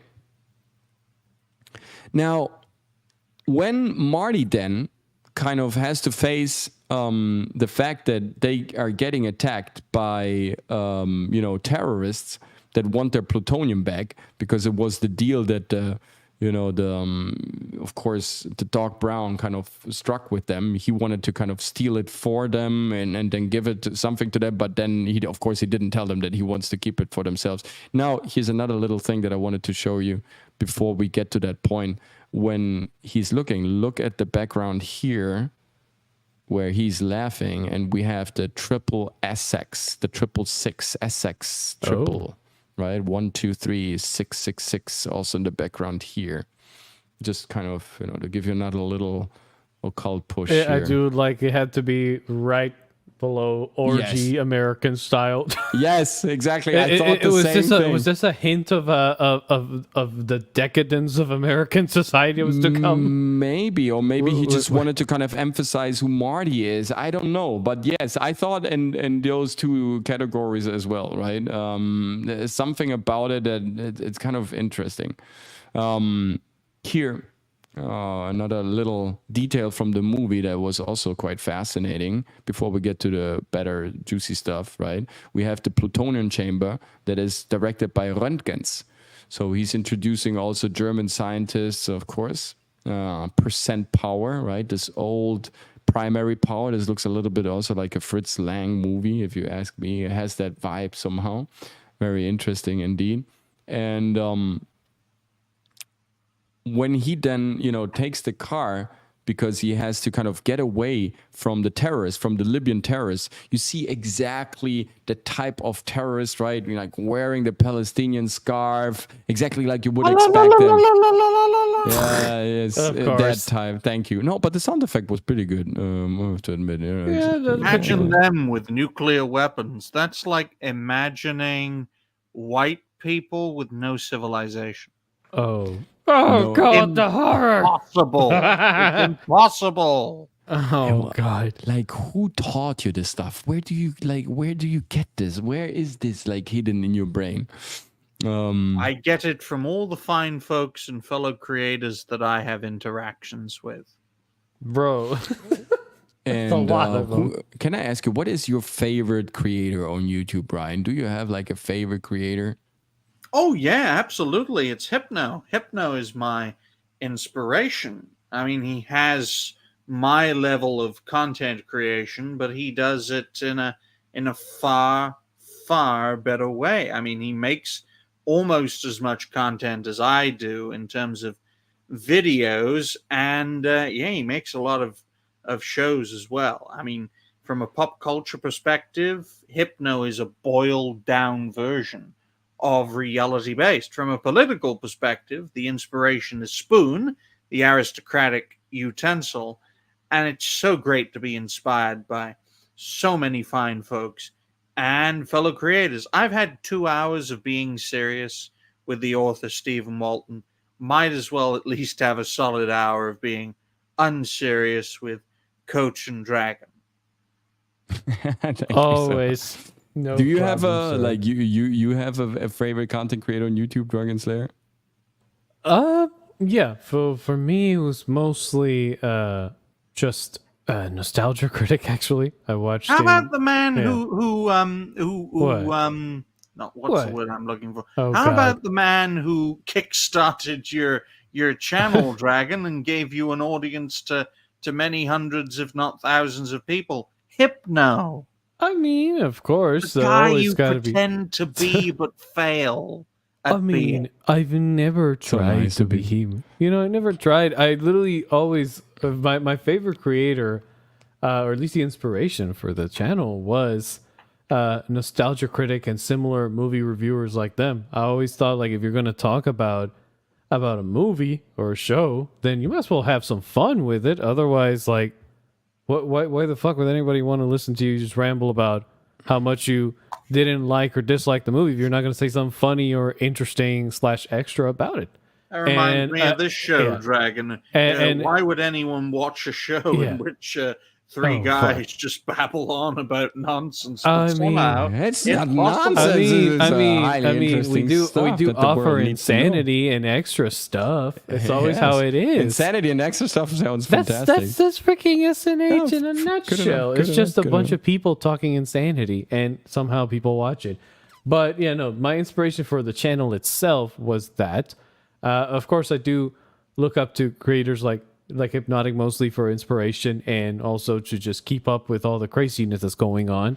It's just how it is, you know. If you find multiple inspirations, usually you're gonna have an easier time doing well. And at that point, it's just dedication, you know. Absolutely, absolutely, Dragon. Unfortunately, it is getting rather late in my part of that's the right. world. I have Oh, had a he solid- starts chickening out. Look I've- at this. He comes late and leaves early.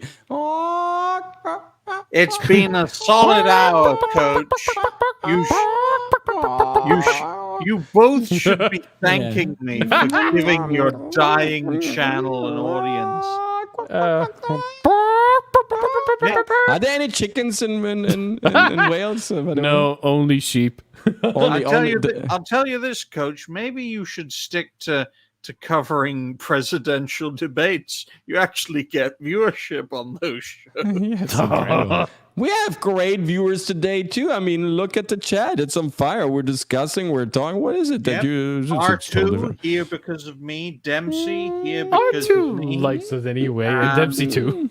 The author Exactly. Stephen Walton here because of me. Triple L here because of me. Watch your audience just collapse as I go and get some. All right, chat. Time to prove him wrong. Okay, let's do this. Like, bring your friends, bring everyone Spam here. the chicken emojis let's until double the these end. numbers, or let's at least raise the stakes. So, I you will know, eat my own hair if a female enters the chat. Okay, I will literally eat my own hair. Sonia was in the literal. you don't fucking have chat hair to eat. a What couple is it? streets ago. See, look, Yeah. there are no women in the chat. I don't have to eat my hair, We- but we- it has we- been a what? pleasure, Thank you so gentlemen. much. And Hey, hopefully you have a great rest of the show. Had this show started earlier, I wouldn't have been on it because I'm on my own channel. But it is always good to have a fine talk with fine folks and fellow creators. So all of you, keep watching as I get some much needed rest. So bye for now, Coach and Dragon. You make one hell of a power couple. It's beautiful to have friends like him. It's truly amazing. Thank you so much, Ryan, for being out here. We love him dearly. He delivers a lot of fun and also some really cool points. Now, let's get on with this presentation because there's a lot of that I still have to show you, and you will completely freak out, believe me. So, Marty takes the car, escapes from the terrorists. Of course, the flux compensator is still on, and so the car, gives him, his new destination, and he travels back into time, and he ends up in this barn, right, on this ranch, and the farmers that were living there in the ranch, they kind of open up the barn door, and there is this little kid holding a comic book in his right hand. And telling his dad, look, because the dad is speculating, is this a plane, or like where is this machine coming from? It has no wings. It's a weird plane. And the kid tells his father, no, that's no plane. He is a space zombie from Pluto. He tells, Zemeckis tells us again. So I think now we have like 4 strikes or something. It's no coincidence anymore. He definitely wants to tell us in every sort of way possible that Marty is Hades. He's the lord of the underworld. He is, in fact, Pluto. He's the invisible god, the god without a face, right? This is why he was introduced without a face to us as an audience, right? He is associated throughout with plutonium. Plutonium is from Pluto. Pluto is Hades, right? So this is definitely now something that we can, kind of remember. So Marty is Hades. And there is another theme that we can't ignore anymore. Okay. They close the barn door, right? Because they want to take guns. They want to take him down because they're afraid of this guy. And Marty drives out with the DeLorean, right, out of the barn. And what happens here is this. He makes this ridiculous turn around this ranch that makes no real sense. And then what he does, he kind of knocks down one pine tree. Oh, and now the interesting thing is that there were 2 pine trees. It was a twin pine, and they were fenced off, which makes no sense. So they were like fenced off in the middle of this ranch, and then sure enough, he drives around them a couple of times, and then is it a plane? No, it's no plane. It has no wings.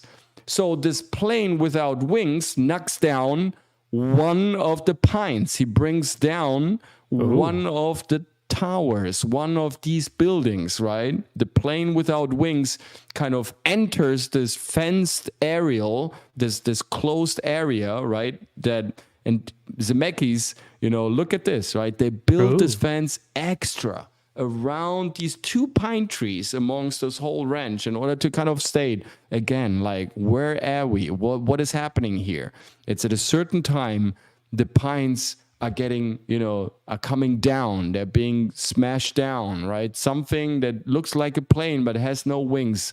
What looks like a plane and moves, fast like a plane but has no wings and can bring down towers. I don't know. Let's just speculate. But it's something that, right? But again, it's we have all these so-called coincidences always pointing into one direction that are, mounting up all the time. No, I agree. And for a minute, I thought that was describing like the whole Pentagon thing, but I guess I was wrong. Well, it could also stand for that. Because it was fenced in, but right. What happened to Dempsey? Dempsey says he's off. Oh, by how many years? 1955 is before. 1955. 9/11. Yeah, he said, yeah. Well, there we go. Chat auto-corrected itself. Good job, chat. Oh, wow. I'm so proud of this chat. Thank you so much. And we have grown. Oh, no, we have grown back. But we have grown just for a couple of seconds. We were more than before with Ryan. So that, math is super hard, especially for artists like us. I'm sorry. We have this. Dragon stopped counting time ages ago. He has no time. He's a timeless being. And I'm an artist, so time to me never played a real matter of any sort of kind. So yes, that's me. The outliers. Definitely the outliers. It's a couple of things that I want to mention here. When Marty comes into this new hill valley in the past, right? what happens is that he, of course, sees all the things of Hill Valley. And again, they pass by the Texaco gas station. And Lord and behold, here we have it again. It's price war. And again, we have 9-1, 9-11, if you want to see it so. But again, it's the same combination of numbers.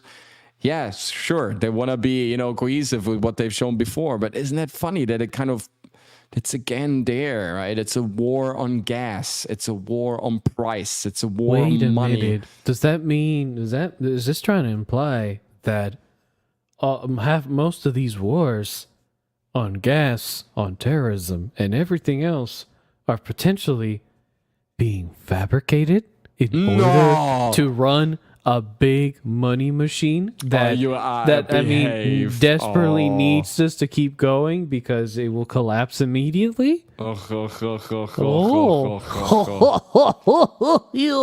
It's, I don't know. It's just such an incredible thing that you just said right there. I mean, it must be. It must be.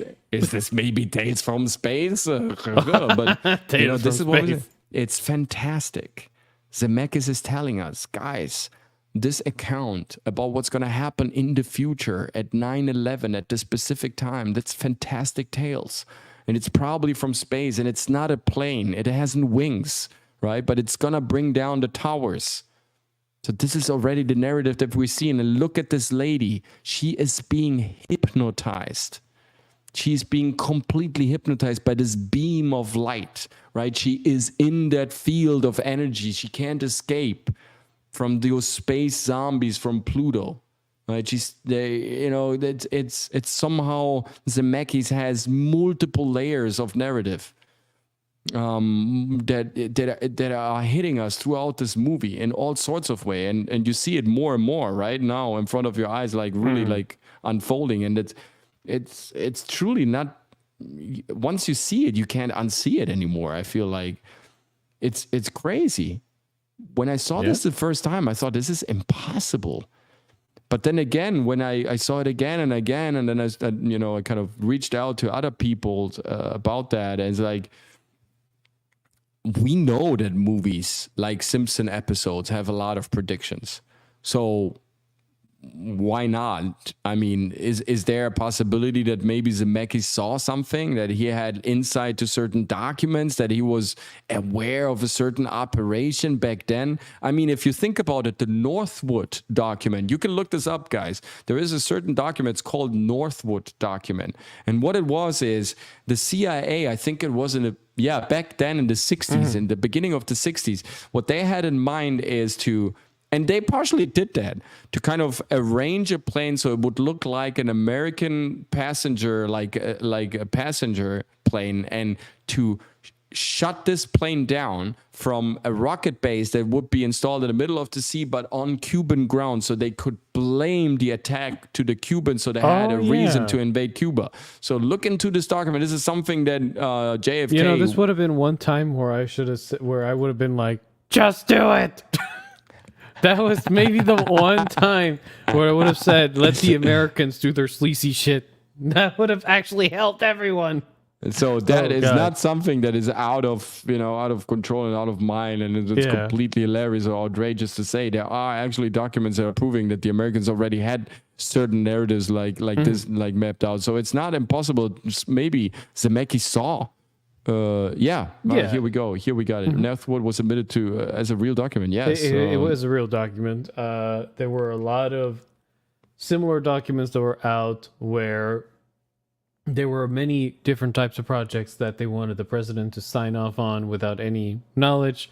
And at the time, they would present presidents like him with these plans and tell them, hey, we're doing it. We just need you to sign. You have really no choice. And supposedly Kennedy was the one that said no. Well, he said no to that and adding other multiple transgressions to these people. And well, that ends he was with furious you when he did. Yeah. Right. He was furious when he discovered about those 2 planes that were actually American planes, where they had the paint over with the Cuban flag, right? And that was one of the things he discovered. That was like a mini Northwood experiment. It kind of stopped everything, and he put Mr. Edgar Allan Dallas out of work. And if you research Allan Dallas and the Dallas family, they're really called like this. They are lawyers. They were CIA directors. He and his brother, one of the most influential people in Washington, and he was furious. He was fuming about the fact that JFK served him so cold. So I want to show you a couple of screenshots here because they're truly interesting. So Marty is escaping from the ranch after he knocked down 1 tower, after he knocked down 1 pine, and again we have the Twin Pine Ranch. Right. So again, they want to make sure that we understand it's 2 towers, twin pines, twin towers. They're both connected. It's Carnicula. It's Custer and Pollux, yin and yang, blue and red. Right. He's playing with that theme again.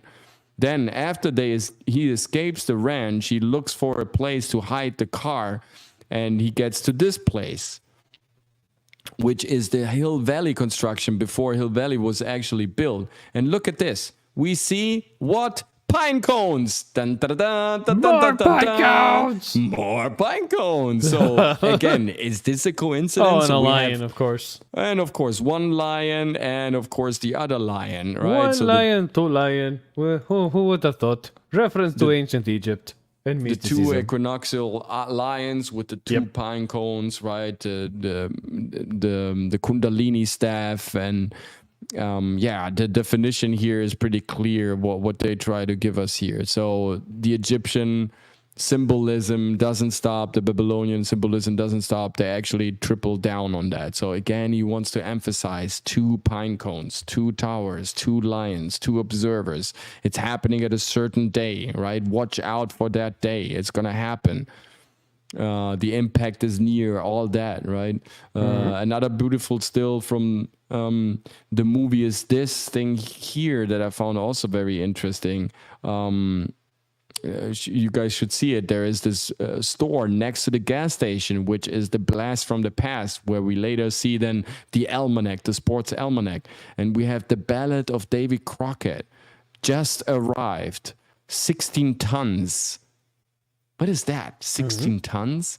Or maybe it's again 91 tons? Tons, many more. And look at these records, these vinyls.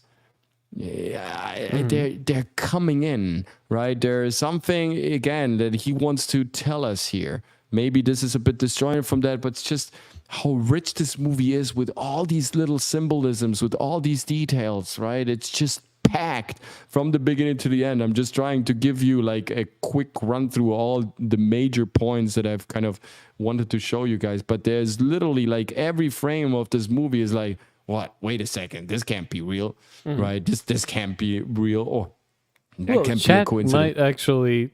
So Dempsey actually did shed some light on 16 Tons. 16 Tons is a song written by Merle Travis about a coal miner based on life in the mines of Muhlenberg County, Kentucky. And also, Linux would like to know if you would be inclined to, I assume in the future in some other video, to listen to a rap album and review it by request, because he seems to enjoy these interesting, for sure, inquisitive thoughts. Yes, if you enjoy these Jacobinian thoughts, right? And these Jesuit ways of procedure, of research, and yes, for sure, I would love to. Yeah, absolutely. Yes, let's do a show about that. Interesting thoughts all along. Well, maybe we could cover this on Tangent King podcast every Saturday at 3 p.m. Eastern Standard Time. Yes, every single week. It is always the same time. Lovely. I would love to. Absolutely. Here, I want to point out one thing. Now, look at the name Mühlenberg. It's a German name, right? And it means mountain of the mill, which again, it's the mill of time, right? The barrack is mountain. Steven Spielberg, right? Harvey Weinstein. Stein is German. It means stone. It means mountain. Touch, stone, pictures. Tree, star, pictures. Paramount, another stone, another mountain. Paramount Pictures. DreamWorks, another stone. It's, of course, the moon. Then you go to Apple, and its headquarters is in Palo Alto, the high stone. Or you go to Facebook, its headquarters is at Mountain View. You catch the drift here, right? A lot of mountains. A lot of mountains, a lot of stones. So I don't think that is a coincidence either, that they chose 16 tons because of that reason. Because it's coal, it's a mountain, it's Muhlenberg, right? It's the mountain of the mill, the mountain of time. Just saying, right? This is kind of not interesting. Wheel of Time, guys. Don't confuse it for that. No. Man, thank you so much, Dempsey. I love how you're shooting infos up here. But here's something interesting Pat just mentioned. There was a Canadian movie where the USI annexed Canada for security reasons. They attacked a power transfer station. And here, Doc said the farmer was breeding pine trees. I see. That's interesting. Okay, I'll be a little far-fetched on this one, Dempsey. Right, all right? sure. Credits to you. It's funny you said the farmer was breeding pine trees, and in the UK there is Pinewood Studios. Sure. I think it's very interesting you say that, because in the ancient Sumerian stories, there's literally the idea that the gods were breeding humans in order to find and create the perfect one. So there you go. Yeah, and the Sumerians are highly connected to the pine cone as a the symbol. pine cones. To the pine cones. The pine cones must be protected at all costs. Then Marty has a very interesting encounter. Then, of course, he gets found by his mother, and he has like this dinner at his grandfather's place. And again, there is something that I want to mention here before we kind of go down our major thread of tonight, of our major narrative tonight. His grandfather asks him, hey, do you know what his place is? And he's like, sure, yeah, it's right there. It's somewhere in the back with the other road. And Marty says, that's cool. So it's next to the John F. Kennedy Avenue. Now, I can't really hold this still because it's what he does, Marty, what Michael J. Fox does, and it was like, he makes this shooting movement with his hand. He just remembered his own, he remembered U.S. history for a moment. Right. And so he associates, of course, Kennedy with the killing, and then the family asks him, like, who the fuck is John F. Kennedy? Who is that guy? Oh, right? yeah. Here we have something interesting. 16 tons is 30,000 pounds. It's 3,200. 30. But no. So 16 tons equals 32,000 pounds. He's inquisitive about the number 32,000. Well, of course, we have, the cyclical years, yes. The cyclical years, right? At 64, is that what you mean? Are you going there? Because 32 could be also referred to the Freemasons. Moses gave the instruction to keep alive for yourselves all the young females who have not gone to bed with a man. Numbers. According to Numbers 31, 35, the virgin spirit number. Interesting. Oh, yeah, because his mother was 1, 2, but he spared... by not... Wow.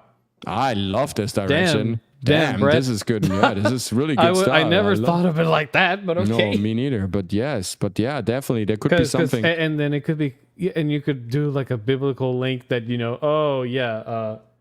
unlike Job, he did not sleep with family in order to survive.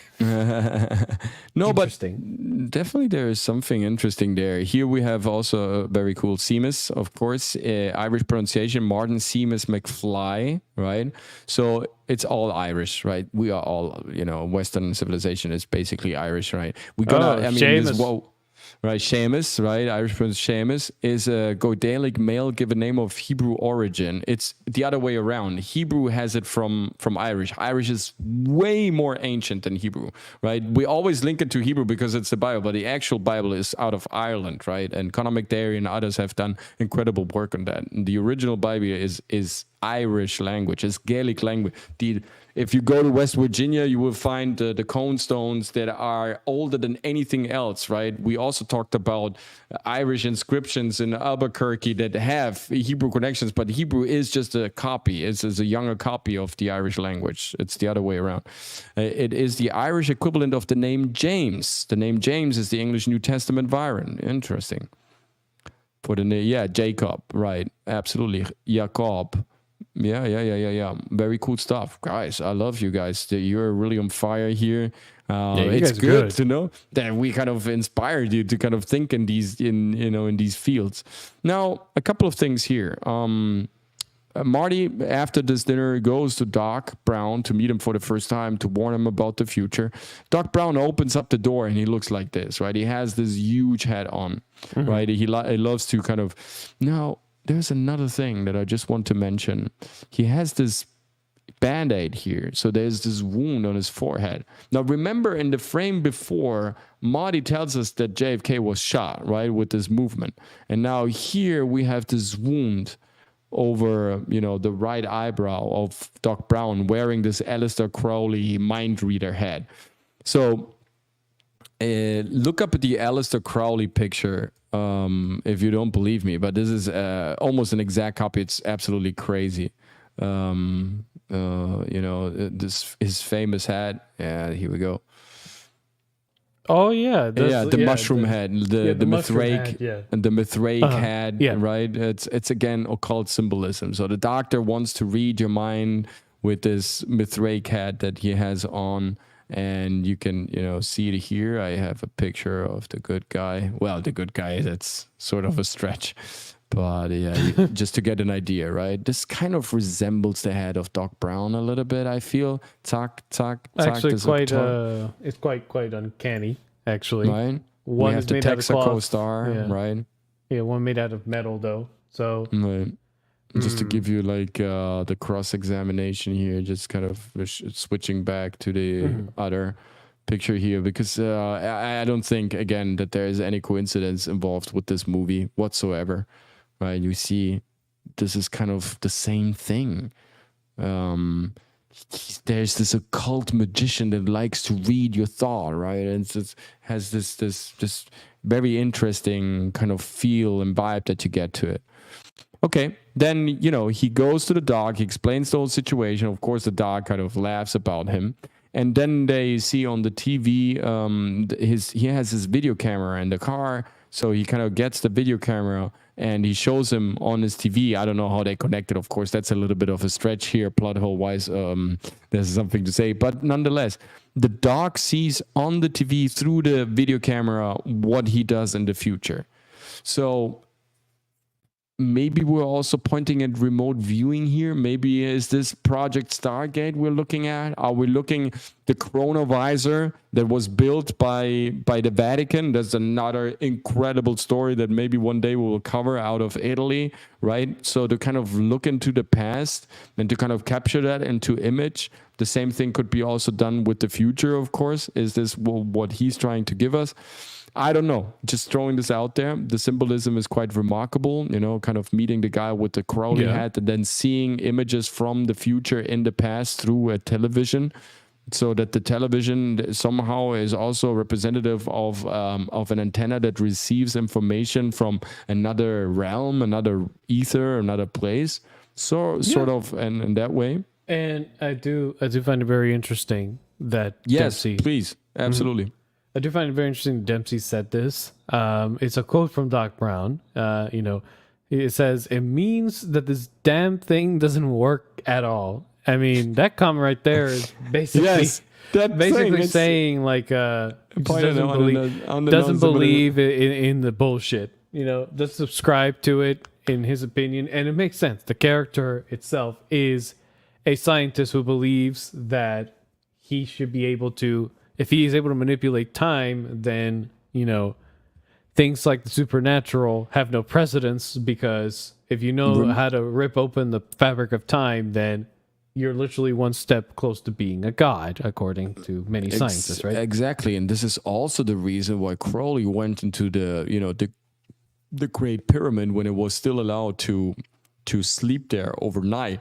He went you to still can, but you need permission. You need to get permission. You need like a special permission. You need like a special permission from someone who knows certain Egyptian authorities. We should do that, man, and then stream live and direct what happens at night. That would be very cool. Do that one day. Just to close that you reasoning. can go inside of it. I don't know, sleep in it, but you can definitely go inside and stay there for a couple of hours. It used to be possible, right? Crowley, like Napoleon, slept in the so-called King's Chamber. Of course, we know it's not a King's Chamber. And this is, from that night on, we received the drawing that later on influenced L. Ron Hubbard, Robert Parsley from the propulsion, from the Robert Parson, I'm sorry, from Parson Jet Propulsion Lab, from NASA, and also all sorts of other authors. From that night on, when Crowley went into the pyramid to channel the gods, he drew one of his gods, the Alawasi god.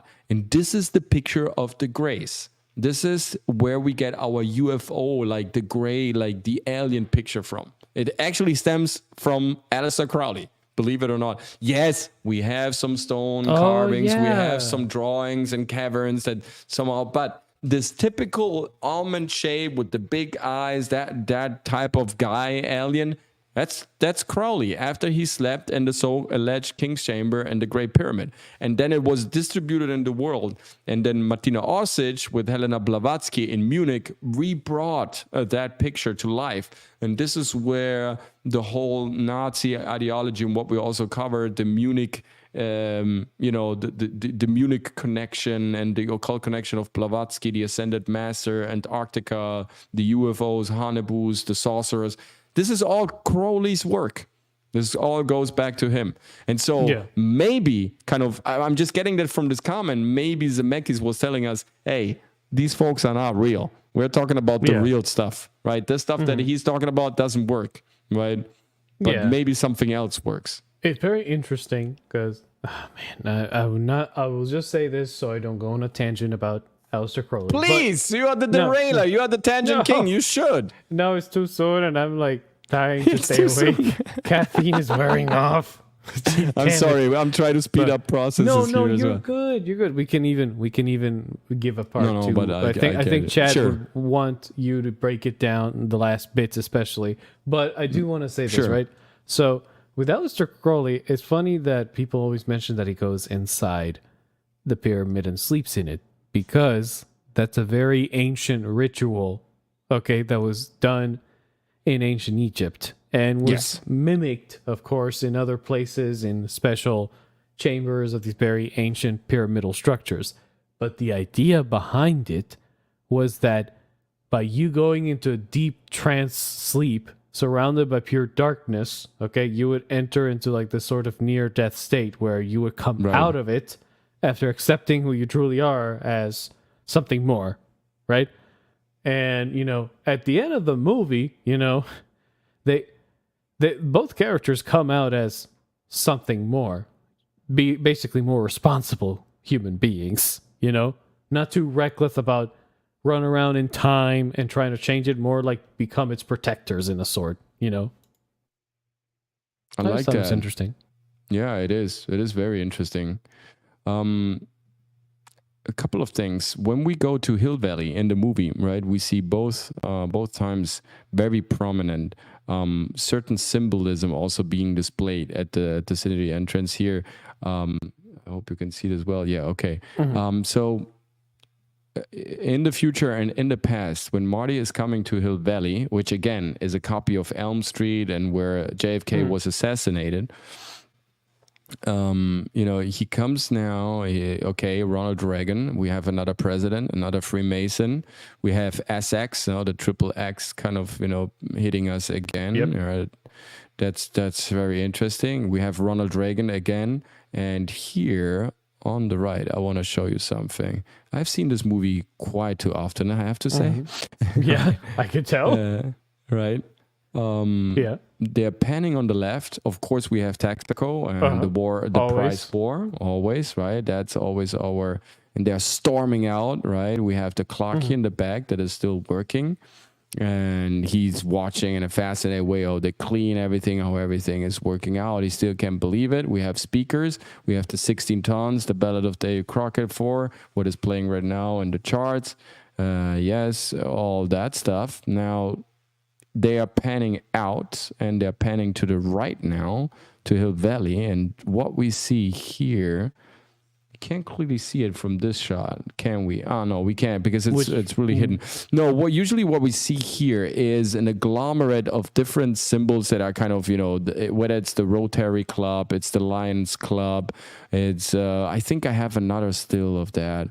Maybe it's here.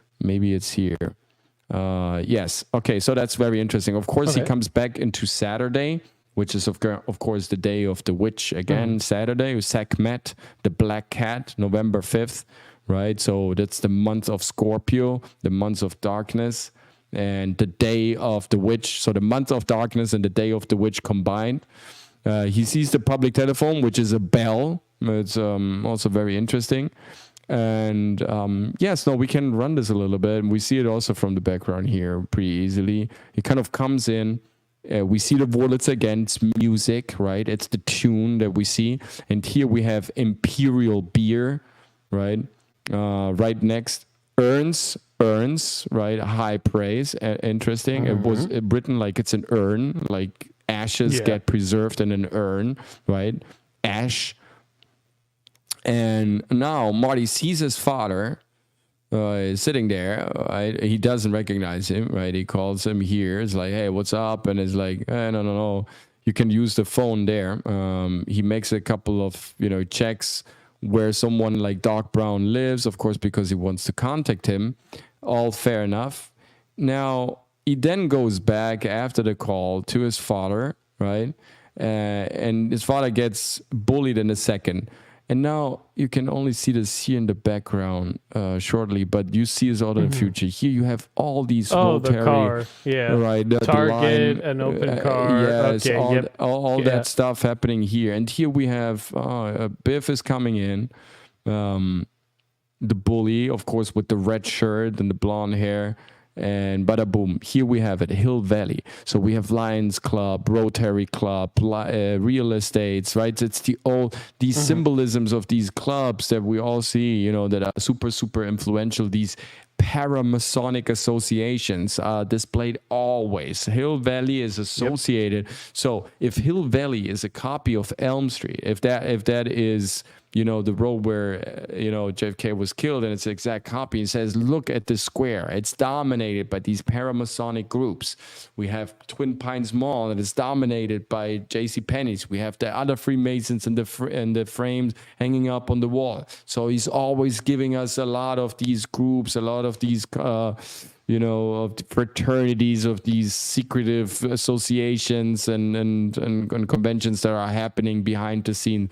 So that is definitely also a theme that Zemeckis emphasizes throughout the movie. Do you want to see more? Guess what, Coach?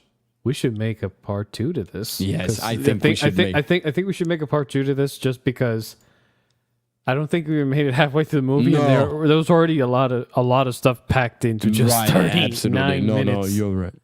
So I think you're right. That's right. insane. I thought we were halfway at least, but no, that's only 39 minutes. Not even halfway through the movie. Like, buckle up. This is just that was just the intro. So yeah, fair enough. I mean, Twas we can the definitely teaser.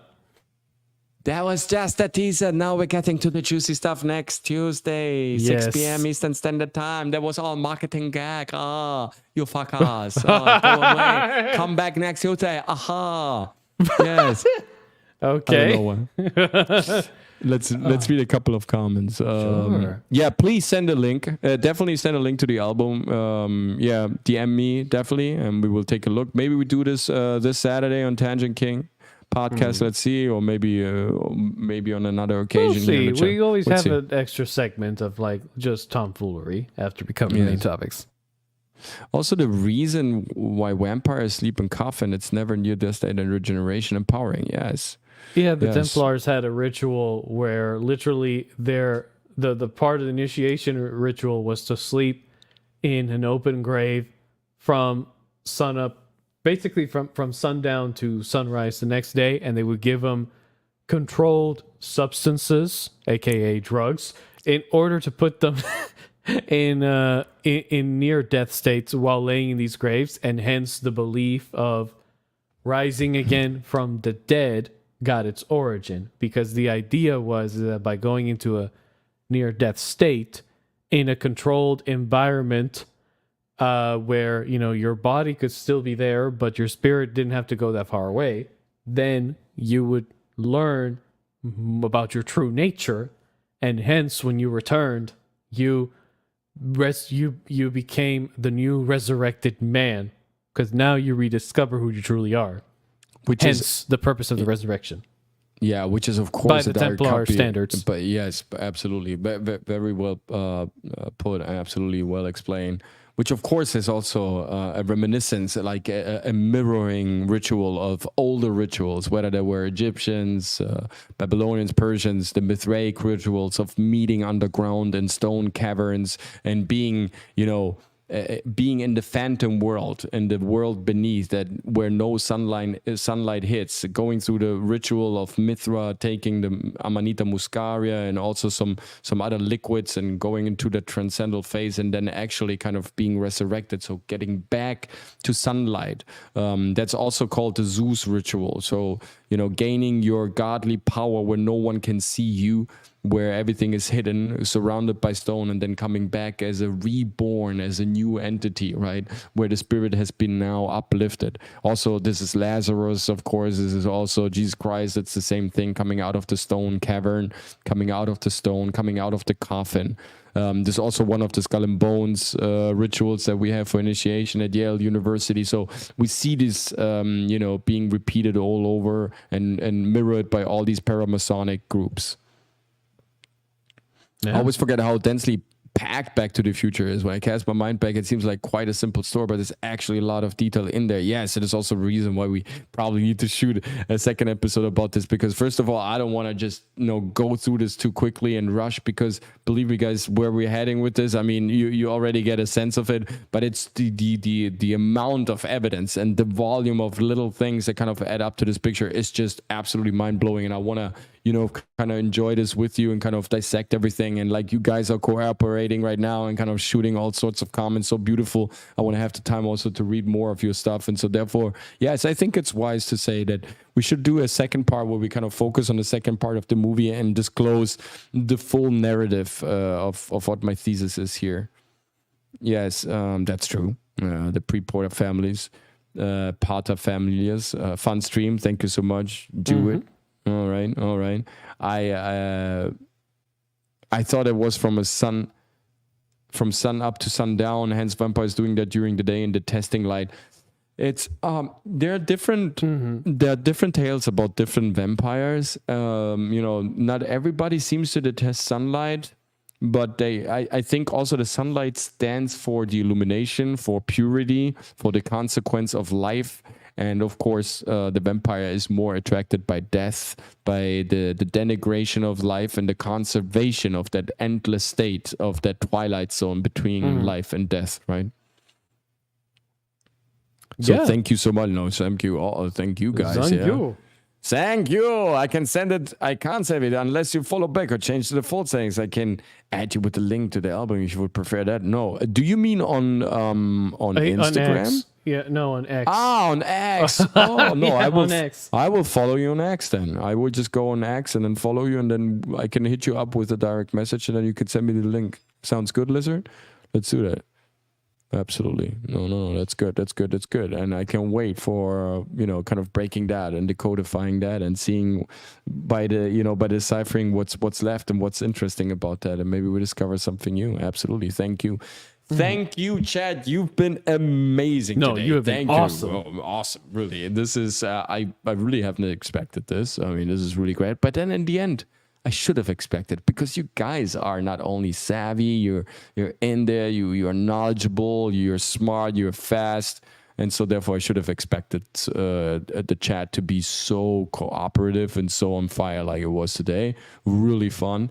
Thank you so much, you good sirs. Pat, Steve, Mr. Walton, of course, Lizard, Dempsey, Drunken Poet, Joe, RTT2, everybody present today, also on X, on Instagram, everybody out there. Thank you for joining the chat. And please, Dragon Slayer commentaries, tell me, good sir, tell us, preach the sermon of where we can find you and why you do the things that you do. Sure, yeah. Well, I make a sarcastic commentary. Hold on. I have... I have a sarcastic commentary review channel where I mostly talk in a, mind you, sarcastic / funny manner on basically anything I can find out of the Hollywood dumpster, be it a good / bad TV show or movie. And I also have a podcast that I recently started 3 weeks ago called the Tangent King Podcast. Why? Because it's quite on the nose that I sometimes like to go on long tangents, and I can't help myself like Coach.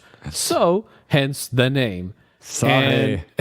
Yes, and at 3 p.m. Eastern Standard Time every single Saturday, we will be live streaming the Tangent King Podcast, basically talking about the movies and TV shows that have affected us greatly that week. And if we don't have one, then we will talk about a particular movie or show that the panel really wants to discuss. But that's what we mostly do. We like to focus on the context of the show and movie itself. We want to really do deep dive on it. Yes, if there are any other topics that are related to that show, of course, we will explore them, because that would just be doing proper due diligence. And yes, every once in a while, if we got some weird freak event like the presidential debate, we do have to talk about it, because otherwise people will not shut up about it.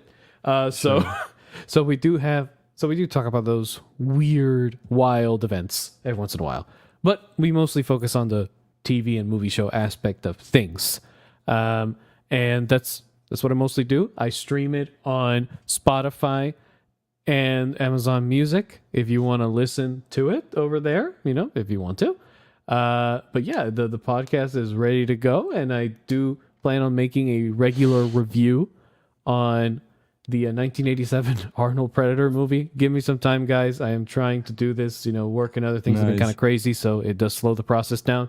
But I can at least guarantee you that every single week you will have either a video and a live stream or a live stream. But every single week you will always have content where you will get really good quality from me in terms of my entertainment value, and the fact that I bring along Coach, Dobby the House Elf, and the Cardboard King Ryan Roger Athay himself in order to entertain all of you to the fullest of our abilities, because at the end of the day, you guys are the reason why we exist, and you are the ones that give us the drive to push ourselves to the max. Because we want to entertain you, and because we know we are not alone in our insanity.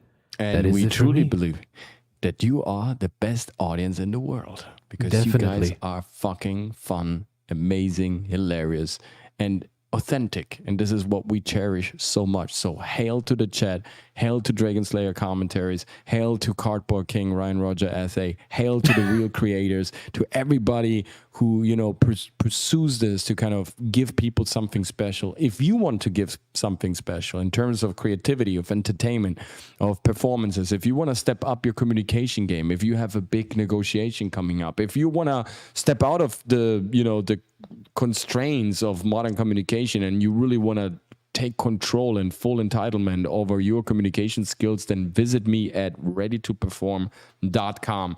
This is my website. You can contact me there. Explain to me what your mission is. Let's get together for a free, no strings attached discovery session. If we find out that we're a great match for each other, then whatever artistic quest you have in mind, The goal is just to get there in the fastest, most effective, and most fun way. And we can do this together. We will assess the situation. I will coach you all the way and transmit all the tools that I've learned personally in 35 years of being an actor, of being a designer, an artist, a creator, a video host, and all sorts of creative things, and having worked all over the globe with amazing creators such as this fine gentleman here.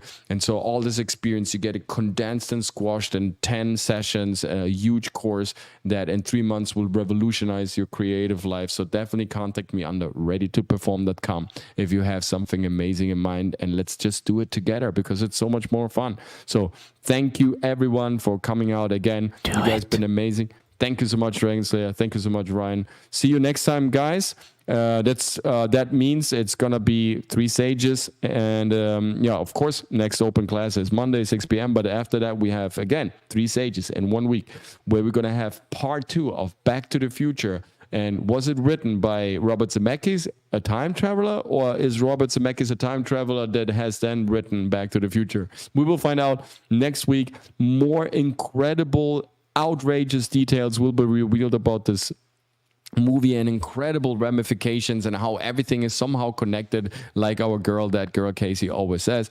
Till then, I wish you all the best of luck and fortune. A lot of love for this spectacular week. For this spectacular week. This was a Freudian little slip up, right? So have spectacular week for the rest of the week. Have fun, have success. See you next Thursday with Open Class Doodles at 3 p.m. Eastern Standard Time. Tangent King Podcast Eastern Standard Time. It's 3 p.m. on Saturday and on 8 p.m. Both of us, of course. Eastern Standard Time, 8 p.m. for Saturday Night Hypnosis on Hypnotics YouTube channel. See you then, guys. Thank you so much. Now you're ready to perform. Now, make love.